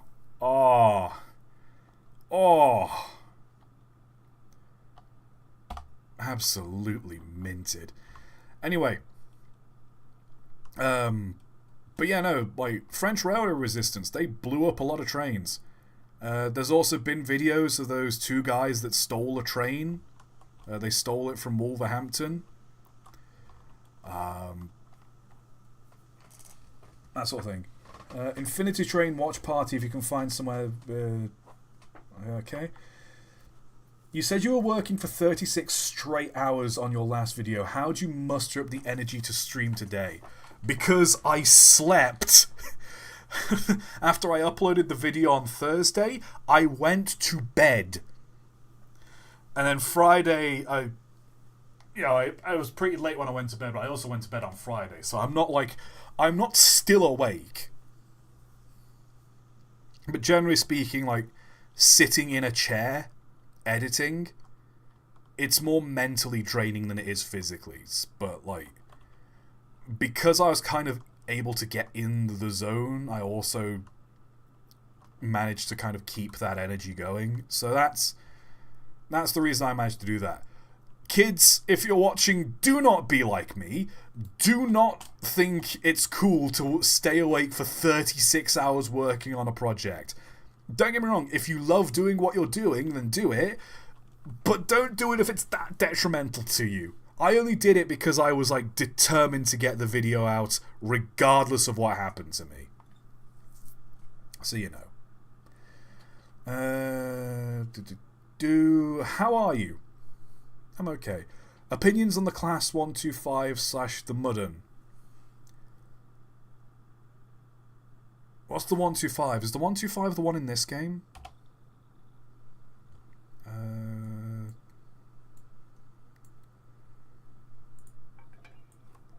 These.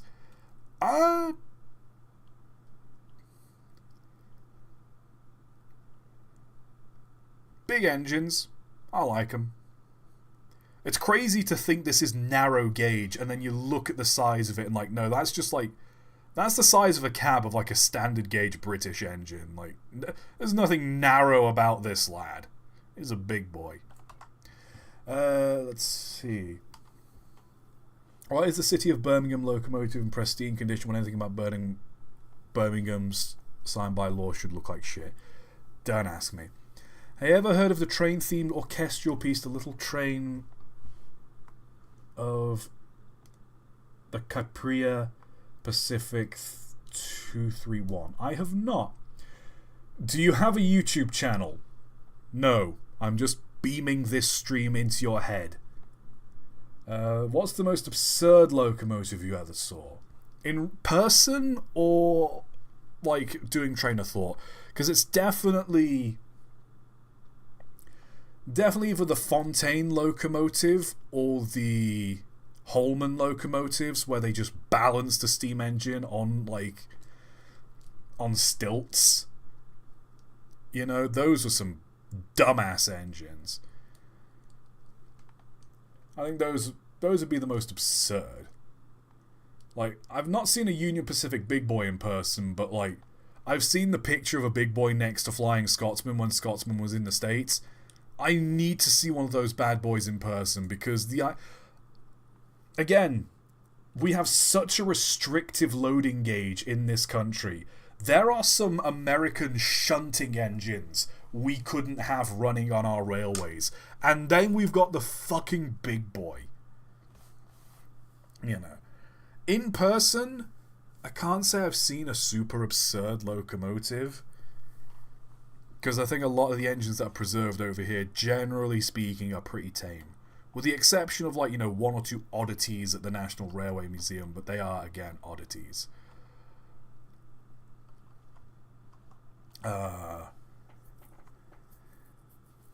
What's a part of your personality that you think you would be fundamentally different? What's a part of your personality that you think would be fundamentally different if you never met or befriended Mike and River?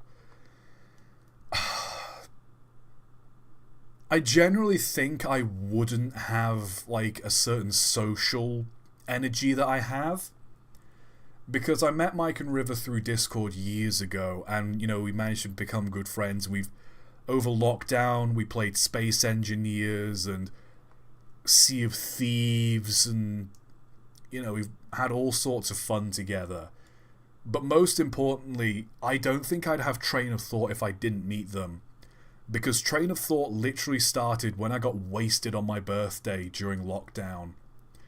And I was in a call with them, and I said, like, man, trains are cool. I want to talk about trains. I was wasted. And so, generally, I was like, I want to talk about trains. They're like, okay, we'll make you a special little channel in the Discord server where you can talk about trains. And it just became a hobby over lockdown to stay sane, where I just find interesting train facts, and it was kind of what helped me gather some of the more bizarre facts out there, because these were my friends who had, like, zero interest in trains. So for me to find facts that they would find interesting when they had, like, zero care for trains.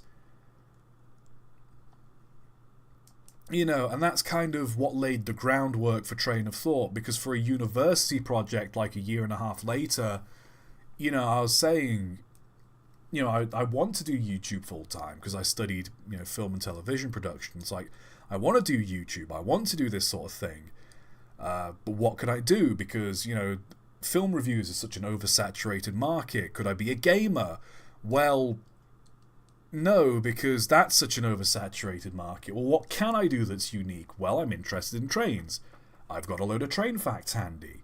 So I could make a YouTube channel and do that. And then I made Train of Thought. I recorded the 7 original videos I was going to put up in like a week. Edited them all together. And the rest is just kind of history, because the videos just kind of blew up. I think I genuinely would have been like, I think I genuinely don't think I'd be where I am right now if I didn't meet Mike and River. That's not like I was on drugs and they got me clean kind of thing, but it's like, you know how you befriend someone at work, or like you meet someone while playing a game and you decide to stay friends with them and you get connections through that and that changes your life. I'd say fundamentally that's kind of Mike and River for me. And like, there's a bunch of other people I'm friends with too that I met on that server that just aren't interested in being on stream with me, which is fair enough. But like, the idea that a lot of my life would be very different. Last question, I recommend you listen to Dave Golder's Railway Music, it's amazing. That's not a question, but I think I agree. Are you a goblin? No, I am not. But I know you're a goblin. Goblin these nuts! What? How's the hot chocolate? Very nice. I'm probably going to make some more later. Do you think James May would watch your content if he knew about you? That's an interesting thought, because like, railway circles are one of these things where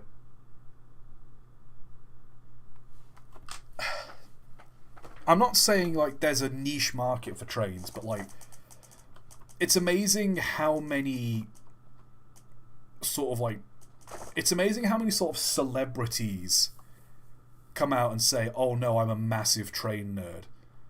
Like, so many like celebrities you don't expect, like rock stars, and like, you know, someone like James May, obviously he's interested in trains because like he's just old fashioned like that. And you know, James May is just a prime example of old school autism. I mean, no offense to him by that, but like, you know, you watch like, you know, any clips of Top Gear when he's on it, and you know, he's always fascinated by like this, that, and the other, and like, you know, the darndest things, and he's like always OCD about his tools. Like, you know, I mean no disrespect, like that is just old school autism for you. And there's so many celebrities out there that you don't realise are like real big train nerds, but you don't know to what extent, because, you know, especially some of the older generations, they aren't like quite YouTube literate, if you know what I mean. Like, YouTube is such like a strange concept to them. They can't quite wrap their heads around it. Not to say they're idiots, but it's like, you know, it's just a different technology of a new generation.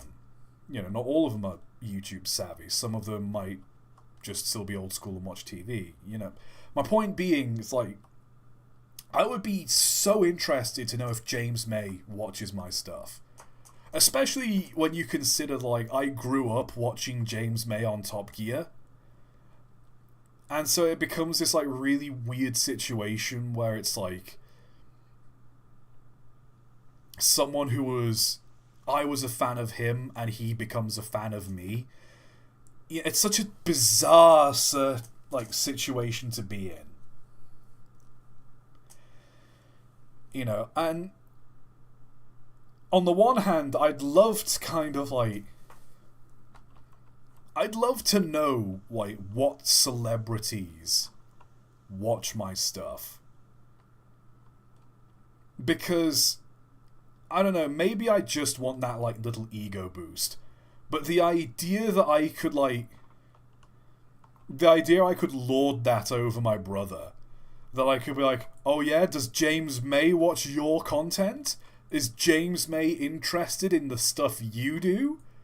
You know. I guess that's just siblings being dicks to each other, as you know, you always do. Be very interested. If you're a celebrity and you're currently watching this, please reach out to me. At the email in my About section. Because I'd very much like to have lunch with you. Assuming you're paying, of course, because YouTube doesn't pay as much as TV does, so, you know. Please buy me lunch, I'm a starving artist. You've been in my shoes before, please, for the love of God, give me money. I'm not making a penny from the goddamn Lone Ranger, from the goddamn Polar Express video. Oh, man. What's the safe area for broadcast video in percentage term? What's the safe area for broadcast video in percentage term? I have no idea what you mean. You're going to have to clarify that a bit for me. Do you like dogs? I love dogs. If I were to get a dog, I think I'd get a Whippet. Mostly because my grandparents have a Whippet. And it's... Well, they had a Whippet. They've got another one now. But, like, that dog was the most idle dog you've ever seen in your life. Like... Whippets are basically like an alternative breed to Greyhound. But, like, don't get me wrong, this dog was fast. Like, you'd let it out to the garden and it would, like, you know, zoomies, it would, like, do, like, 10 laps going, like, you know, fast. It would be like a blur going in circles. Or, you know, you take it down the field, you know, on the public walk path, public footpath, you know, to like let him go, and he'd run like the wind, and then he'd walk back into the house, have a little drink, curl up in his bed, and go right to sleep. Or, you know, someone would come to the door and, you know, knock on the door, and dogs usually, you know, run to the door, yep, you know, someone's here. This dog would just walk to the door and stare at it, just as if to sort of say, is this person going to let me in or out? Like, who's this? Wouldn't make a sound. Be the worst guard dog in the world, but honestly, soft as a brush and just a lovely little thing. So if I were to get a dog, I'd get a Whippet, just because you'd have to walk them frequently, but I need to lose weight, and frankly, he seemed like an easygoing dog. Do you watch His He? What's His He again? That rings a bell. Oh, why do I remember His He from? I don't know. Thoughts on the new build 440 for the Rio Grande Southern? I'm unaware, although I can't say I know much. But I'm interested in seeing I'm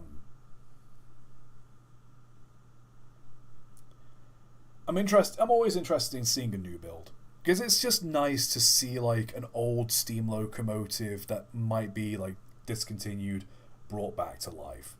It's always nice seeing that. Just seeing how much of your film and media theory you remember. Don't worry about it. What is His He? What is His He? Oh, I'm Googling that because that's genuinely going to drive me potty if I don't. How it should have ended. I fucking knew it was something. It was on the tip of my tongue. God, I remember that. It's been 8 years since I've watched that. But man, that was fun back in the day. Most underrated locomotive in your opinion? Oh. Underrated. It'd definitely have to be some kind of tank engine.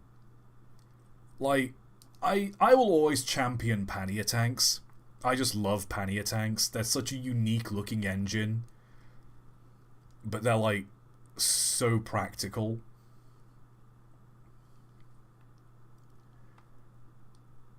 But I think I wouldn't call them underrated because I think a lot of people like pannier tanks. Underrated.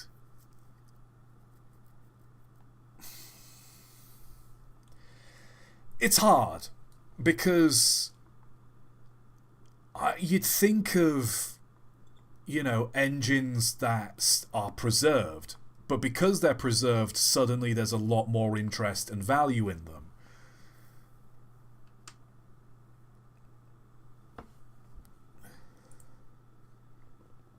I don't know. There are so many engines in the world. To call one more underrated than another, I don't know. I genuinely don't know.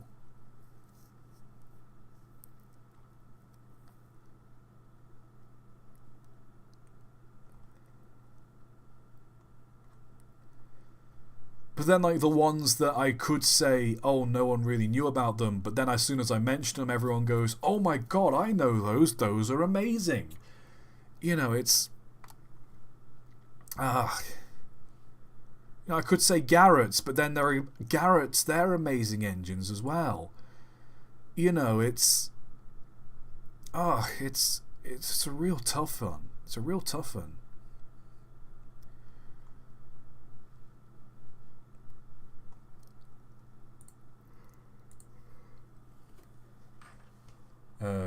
I'll pass on that question. On a scale of 2 to 7, how much do you exist? I mean, I think, therefore I am, according to Rene Descartes. What are your thoughts on the Lego Railway Series Lego models? If you're referring to something specific, I can't say I'm aware, but I have seen people build like the Thomas the Tank Engine characters out of Lego, and they are quite nice. Or are you referring to the Lego Railway series as in the train sets Lego build? In which case, they're quite fun.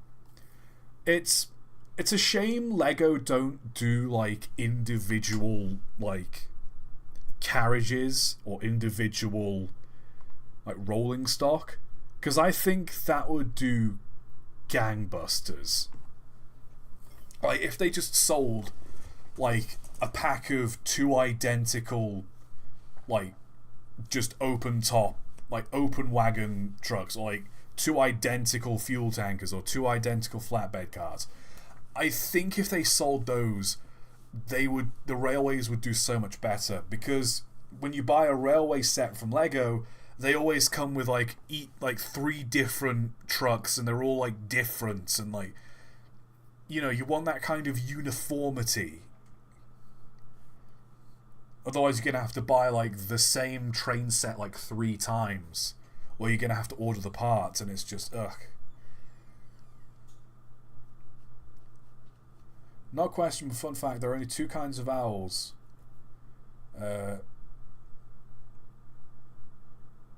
Strigidae, I'm definitely pronouncing that incorrectly. True owls and barn owls. Barn owls are the ones that scream like demons. As a Brit, do you watch Taskmaster? I don't really watch it religiously, but I definitely...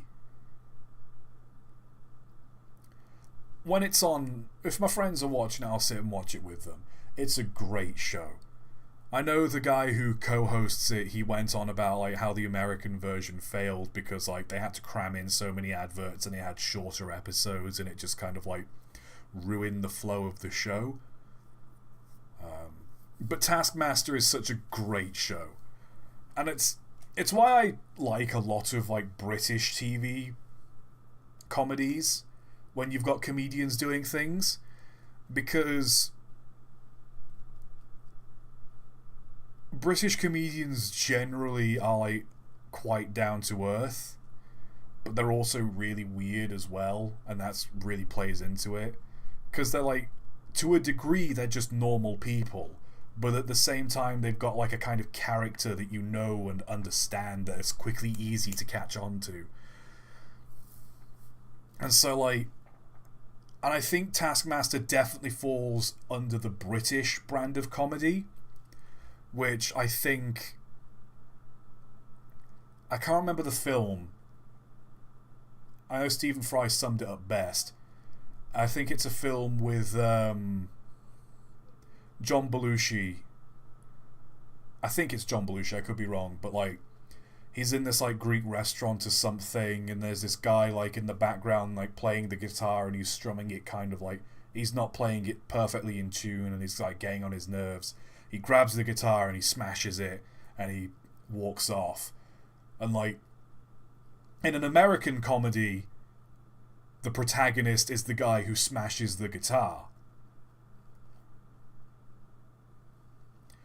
Because American comedy tends to be about that like superiority, like correcting a problem. But British comedy is always about like thinking you're great and then being put in your place. Like, in a British comedy, the protagonist would be the guy who gets his guitar smashed. We like an underdog. We like a character who's clearly like kind of off the rails in a way. We like our Basil Fawltys, you know. We like our Del Boys. That sort of thing. So I think that's why Taskmaster works better in the UK, because like, these are people who are willing to make a fool of themselves. And like,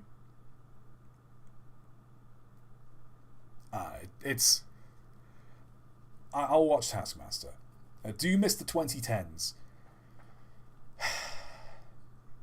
People always say, do you miss this era? Do you miss this era? It's not the era you miss. It's the simplicity of your life in that era you miss. As much as I could say I miss the 2010s, I kind of really don't. Do you hate what people do on YouTube these days? Well, that's kind of a broad question, because like, a lot of people do a lot of things on YouTube. There's makeup channels, but there's also people that teach you how to fish, and there's documentary channels. There's, you know, you've got, you know, for every Tom Scott, you've got a Jake Paul. For every Markiplier, you've got a Dream. You know, as much as I could say, oh, I hate what YouTube has become, like, there is a valid criticism to, like, oh, a lot of it's like brain rot AI content, and a lot of it's like Fortnite skibbity toilet nonsense, but at the end of the day, you're recommended what you watch. If you watch trash brain rot content, you don't really get to complain about seeing trash brain rot content on your screen. Don't get me wrong. There's always been clickbait. There's always been, like, people doing terrible shit for the sake of views. We've been doing that since you've been able to get money from YouTube. That's just how YouTube is. It just changes. The meta just changes. Like, for a while, you know, ages ago, it was, my stepsister said what to me? Exclamation mark, like, clickbait video. But nowadays, it's more just, you know, the AI voice narrating Reddit posts that are clickbait. I don't hate what's going on with YouTube right now. Like, don't get me wrong, the platform has its faults, but to say, like, oh, I hate this kind of content is ruining YouTube, well then don't watch it. It's the only way to get rid of it, is to not take part. People are going to watch it because that's just clickbait in the human attention span, but at the end of the day, I can't hate what people are doing on YouTube because everyone's doing their own thing. Some people post cringe onto YouTube, but they're just doing their thing. Another question, but will you watch the Amtrak guy video? Yeah, I probably will. Let me change screens here because I'm done in Railroads Online. For now, let me just hit save game.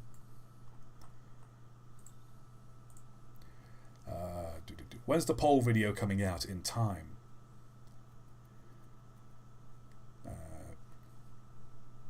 Yeah, I'll probably watch Amtrak guy's video. I'll bring up the thing.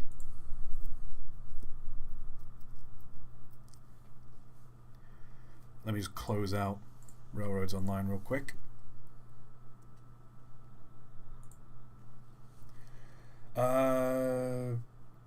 Do you miss how fun YouTube was back last decade?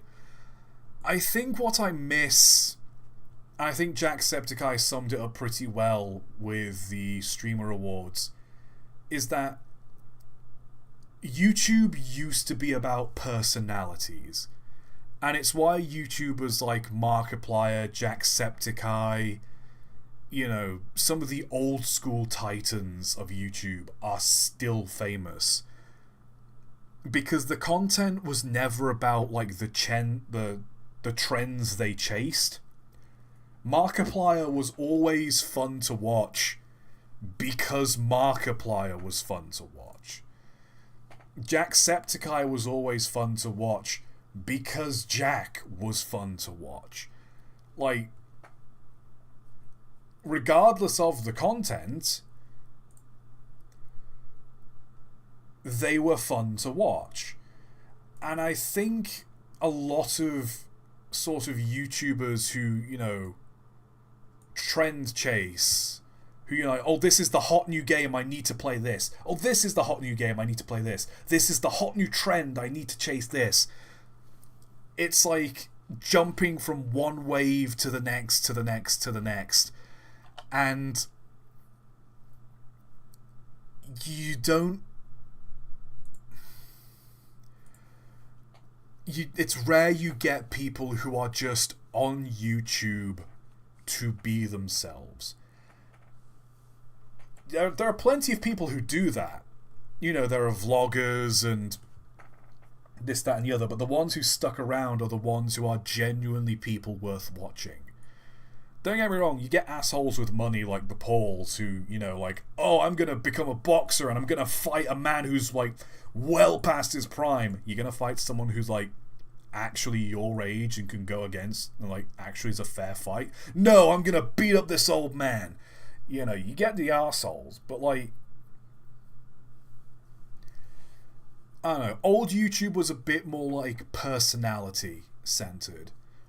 New YouTube tends to be a lot more like, did you know this about Garten of Banban? And, like, it's like, no.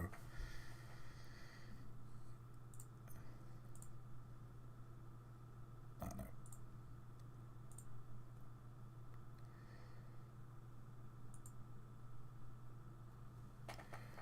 It's trend chasing. It's all it was, it's all it usually is. It's just trend chasing.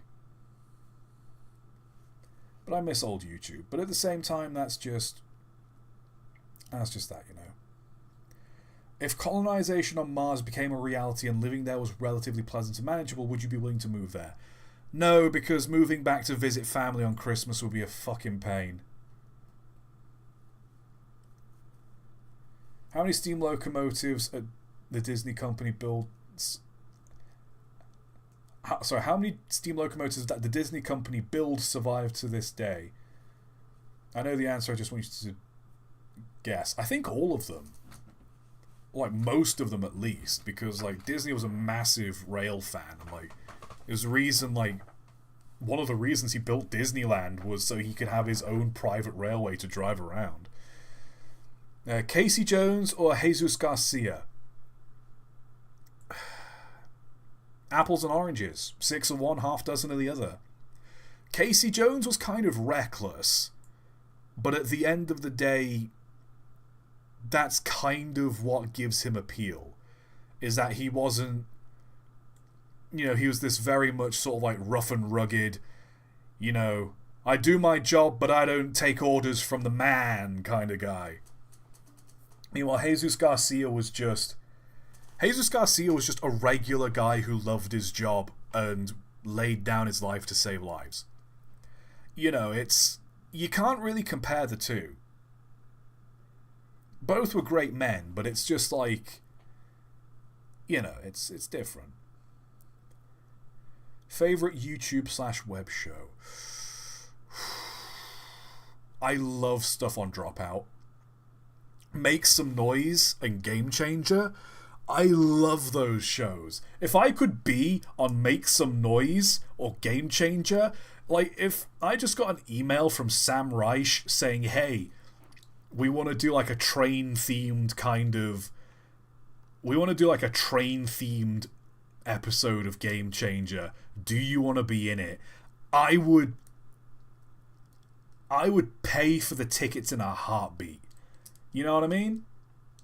I love a lot of the stuff Dropout do.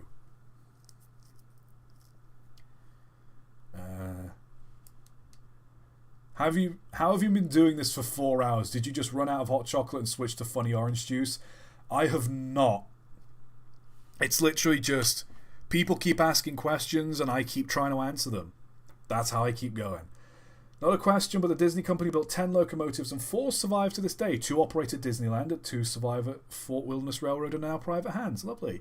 Will there be a New Year's stream? Locomotive 115 could be the horror game to play then. I'll probably play some kind of New Year's stream. Don't get me wrong. I'm going to close out the Q&A now. Let me check the donations, because so many donations have come in and I've not read them because I have been in the Q&A chat. So sorry if I missed your donations. Please do a video about 3801. I'll consider it. Again, if it's... Put it in the video recommendations in the Discord channel. I donated blood yesterday for the giving season. Good on ya! Good on ya! Please donate blood. Like, it's something I will genuinely say to everyone. If you've not got if you don't have an underlying medical condition, if you do have just blood to donate it. Especially if you're O negative. Because O negative is universal. Anyone can take O negative blood. As someone who has O negative blood, I have been informed greatly on the significance of it. So, please, donate blood if you can. Just don't drive afterwards. ToT, the time has come to execute Order 66.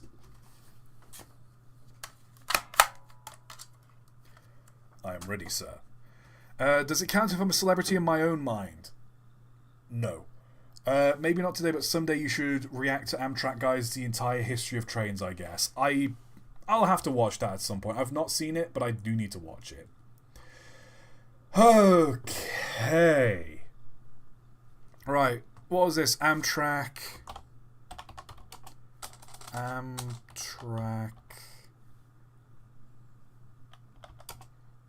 Guy Santa.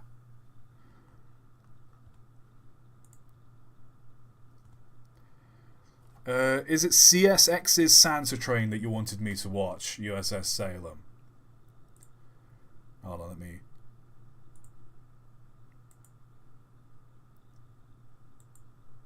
Is it showing? Why isn't this showing?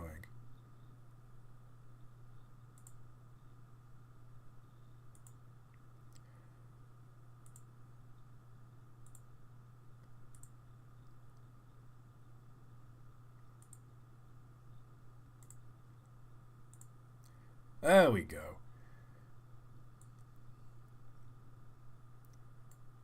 This one, right? Thank you, Opera. It's Christmas. Ah, that's loud. Oh, this video's only a day old? Okay, well, before I play this any further, go and watch this video. If you're watching this stream, I mean, there's only 41 people, 37 people watching this stream live right now. But if you're watching this stream as a VOD, go and watch this video right now. Because it only has 11k views. An Amtrak guy puts a lot of effort into his videos. So please, go and watch Amtrak's video before watching my reaction to it. For the love of gosh. Please and thank you. It's time. The mood is right, spirits are up, and Michigan's roads have turned into a skating rink. Anyway, Lamau. Most people have their merry sights set on CP Casey's holiday train and the North Pole Express. But we mustn't forget about another festive train that weaves through mountains older than trees. Man, his For editing is 82 fucking years, top tier. CSX's Santa train has paraded around America's... Oh my god, it's Santa! Delivering toys, candy, and winter gear to thousands of families who can also see jolly old St. Nicholas himself. Yeah, just toss it off the back of the train. Don't hand it out, just toss it off. Well, it's fine. we gotta go all the way back to 1943 when the United States was in a very different state of mind. Paranoia surrounding World War II was on the minds of many, and despite being a coal-driven powerhouse, the impoverished Appalachia faced its own economic hardships as many left the region to find better opportunities in more industrialized and urban centers. Also, I need to be Members careful of the watching Kingsport Amtrak Merchants guy's Association video looked because to I think the uplift last time I spirits of their watched it, I fellow got a citizens, copyright strike for especially the music children, and he show used in appreciation his for video. shopping at their stores. The Tennesseans decided to partner with the Clinchfield Railroad and put together a special train known as the Santa Claus Special. The Clinchfield was a regional household name, with many people taking the train from the rural coal fields to Kingsport shopping centers, namely around Christmas time. On November 27, 1943, passenger train number 38 was running as normal. However, between Elkhorn City, Kentucky and Kingsport, Tennessee, the Merchants Association, local news outlets, and volunteers joined Santa Claus in a Clinchfield business car. As the train rolled south, Santa and his helpers would smile and wave, tossing out candy from the rear deck. It proved to be a great success, with crowds of eager families lining up trackside to collect Santa's treats and talk to him at station Bruh. stops. There were ear-to-ear smiles all around, and it was a positive boost to morale. The Clinchfield decided to make this an annual event, with goodies now including soft toys, books, and clothes. Oh, so Thus, that's a new nice. tradition was added to the calendars of Appalachians. By the 1950s, American morale was at an all-time high and automobile travel was increasing exponentially. But this ultimately plagued passenger trains with a case of decreasing ridership. As a result, the Clinchfield canceled passenger service altogether in 1954. I respect the use of Mario they music. weren't about to give up on the Santa Claus Special. The train became its own excursion service, now featuring gray and yellow painted diesel power. General Manager Tom Moore initiated quite the shakeup in its consist. Behind the railroad's Irwin shops was an old 10-wheeler steam locomotive. It was built in 1882 for the Columbus, Chicago, and Indiana Central Railway and swapped owners a few times until ending up in the hands of the Clinchfield in $2. 1955. Merry Christmas, Tom Moore had the ToT. engine You're restored, and an the Santa Claus Special in inspiration. 1968 had Clinchfield I'm- #1 as power, featuring I a might fresh be. coat of paint and gleaming brass fittings. Ooh. Known as One Spot, Great Grandpa was equipped with MU cables and got some help from diesel power because, quite frankly, it wasn't built to haul more than 2 heavyweight coaches on its own, but nonetheless, the inclusion of a steam locomotive brought more nationwide attention to the train. Unfortunately, #1 suffered a cracked frame and retired from excursion service in 1979, with diesels once again taking over. The train really captured the spotlight thanks to an article in the New York Times, along with a 1982 feature on CBS Evening News' On the Road segment. If you're having a little trouble getting into the Christmas spirit this year, this might do it. It did it for us. The glimpse of a child's face from a moving train. As I'm about to run him down. Donations No, that was of money, cruel. candy, toys, and new clothes came flooding in as a result. Hold on, Meanwhile- hold on. No, you don't. Of Don't. money, No, candy, you don't. No. That's an awful way to distribute sweet. Just toss it onto the ground? No. No. Toys and new clothes came flooding in as a result. Meanwhile, railroads were merging at an increasingly rapid rate, and the Clinchfield became part of the Seaboard system in 1983, renamed to CSX Transportation 3 years later. Corporate shakeups weren't enough to halt Santa's train, and as a matter of fact, it only continued to grow in popularity. To celebrate the train's 50th anniversary, Union Pacific Challenger number 3985 visited from Wyoming to power the excursion. Masquerading as a Clinchfield Challenger, it weaved through Appalachia's ancient mountains with droves of people following it on foot, chasing in cars, and lined up trackside for this historic, once-in-a-lifetime locomotive visit. In the following years, CSX kept Santa and his helpers on track to spread Christmas cheer and generosity. You reckon it's and the with same increased Santa that does it accessibility every of the year, or internet, do you reckon they the get a train has different received an Santa every ever-increasing year? amount of exposure and support. While the world continued to evolve, one constant was people lining up trackside and hiking through stick-seasoned woods to see Santa and get the best shot of his train. Eventually, 2020 revealed its unexpectedly ugly head, and the COVID-19 pandemic forced CSX to replace the drive-through service in 2020 and 21. Continued supply chain issues and employee shortages in 22 prolonged the cancellation, and many wondered if this was truly the end. But newly appointed CSX CEO, Joseph Hinrichs... Come on, Hinrichs, bring the train back, bring it back! After coordinating with labor union groups, a huge amount of community support, and positive growth and recovery efforts, the train came back to life with only a few months of planning. Yes! For reference, it usually takes nearly a year's worth of preparation. Everyone was ecstatic upon the train's return, knowing a multi-generational tradition weathered one of the toughest times in human history. This train means a lot to so many people. I have came my whole life, and now I love, experience it with my girls. It is something I'll always treasure. It's hard to describe that you see so much joy and so much thanks from both the parents and the children. So I think that's what really just makes a stop like this. This is why I so love rewarding. Christmas, man. In its current iteration, the train originates in Shelby, Kentucky. It reminds me when I, runs Kingsport, finished the Tennessee, shift at where work Santa and started throwing disembarks to take Snickers at part in a people. Christmas That was parade. great. It stops along the way to distribute several tons of goodies ranging from food and candy, toys, blankets, winter clothing, books, school supplies, wrapping paper, and other handmade gifts.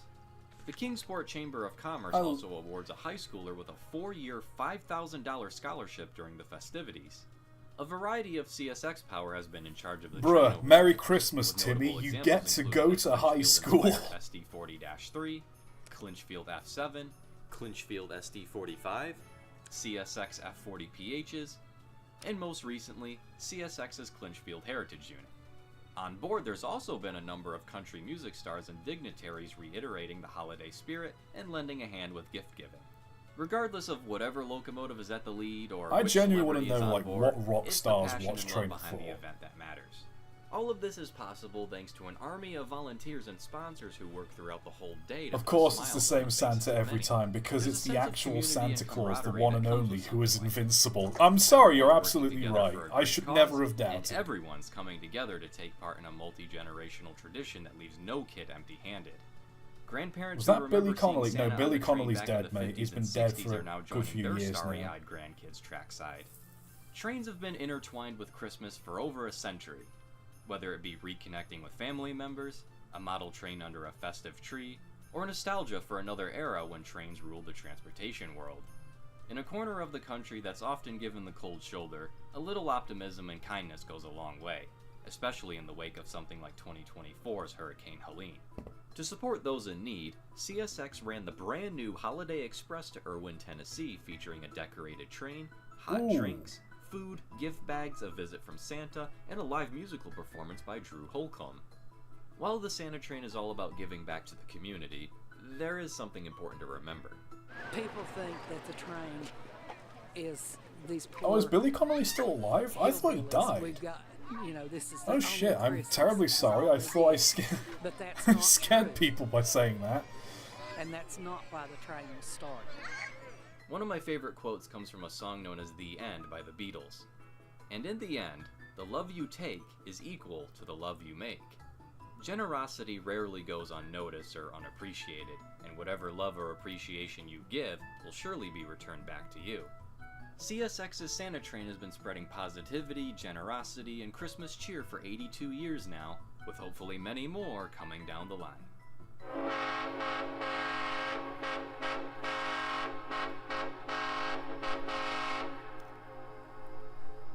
Was that meant to be Jingle Bells? Thank you to my channel.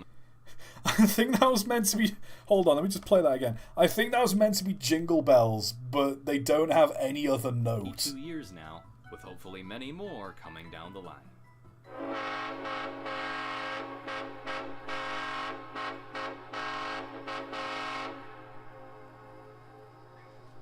Yeah, it's Jingle Bells, but it's just one note. Oh god, that's a lovely story. I like that. Merry Christmas, everyone. Like I said, it reminded me of the time I had a box of Snickers I found at work and I just threw them at people on my way home. That was great. It's the smile on people's faces when you give them stuff. Like when you... It's generally... there's something about giving and seeing someone's face light up that's so nice. You know what I mean? It was one of my fondest memories I think I have. Is that when I was still working at that cinema, they had like this box of like Snickers, and it was like a peanut butter Snickers thing. Well, they weren't regular Snickers bars, they were these weird 3-piece things, I can't remember. But basically there was like a box of them they had in the back, and they found them, and they realised, oh shit, they're out of date, we can't sell them to customers. But it's chocolate, so it's fine. So they just put it in the break room and said, help yourself, take them home. And I was finishing a late shift, and I saw this box in the break room, and I thought, no one's taking these home, I'm one of the last people out.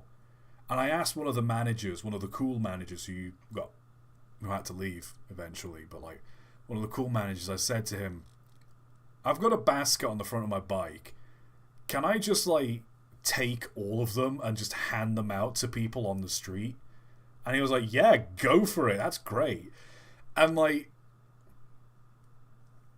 how great it was, because I was cycling down the road. I went past like... I just tossed it at a couple of people at the side of the road. But then I, like, stopped outside of, like, a pub cafe. And I think it was a bunch of students just having, like, a night out. And I just offered them some Snickers. And they're like, for real? I was like, yeah. Oh, sick, mate. And, like, that was great. I think I stopped outside of, like, a pub. And there was this...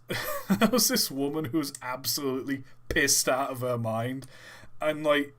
You know when someone's drunk and they go in a loop saying the same thing over and over again? And I think she said it was like her birthday or so. I was like, oh, happy birthday, here you go. And she's like, no, but like, Snickers is one of like my favourite things. And like, do you believe in like the universe? I was like, do you believe in like the universe and stuff? I'm like, what? And it's like, oh, it's fate. And, you know, it's my birthday and you've given me this, and, like, it's meant to be. And, like, I was like, okay. And she's on a loop saying the same thing, but, like, I don't know. If you have money to spare, just buy, one of those boxes of chocolate that shops buy to resell and just hand it out. You'll... Honest to God, it's great. Right. Oh, mic is funky again. There's nothing I can do about that. Is it fixed? Is it not fixed? Or am I just silent? What's going on? Someone talk to me.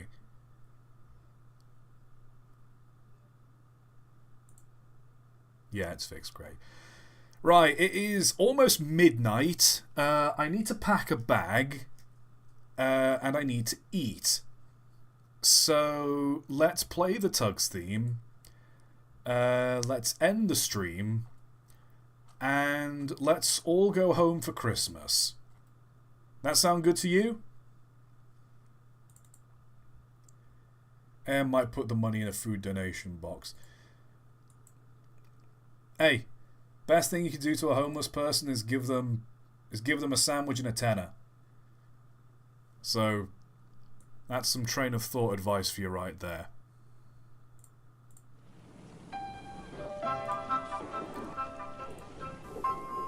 Should it be the Tugs theme? Should I play something a bit more... It's too late, I've started playing it now. Merry Christmas, ToT, like I haven't given you enough this stream, he says with $5.55. Thank you, D-Man. I will make sure this money goes to someone good. I will give the Christmas cheer on.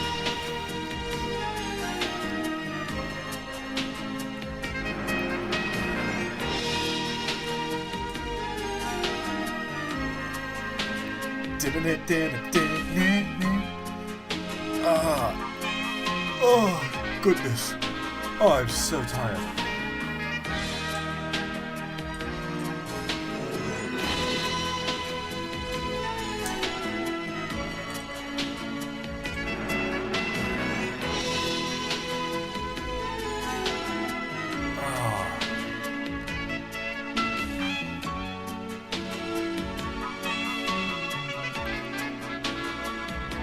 You already wasted your Christmas music with that 8-beat Rudolph, remember? Yeah, I remember it. I was just trying to see if I could remember a Christmas song.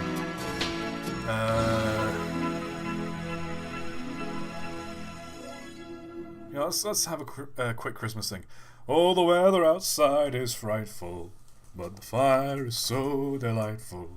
And since we've no place to go, let it snow, let it snow, let it snow. It doesn't show signs of stopping, and I've brought some corn for popping. The lights are turned way down low. Let it snow, let it snow, let it snow. When we finally kiss goodnight, I'd hate to go out in the storm, but if you really hold me tight, all the way home I'll be warm.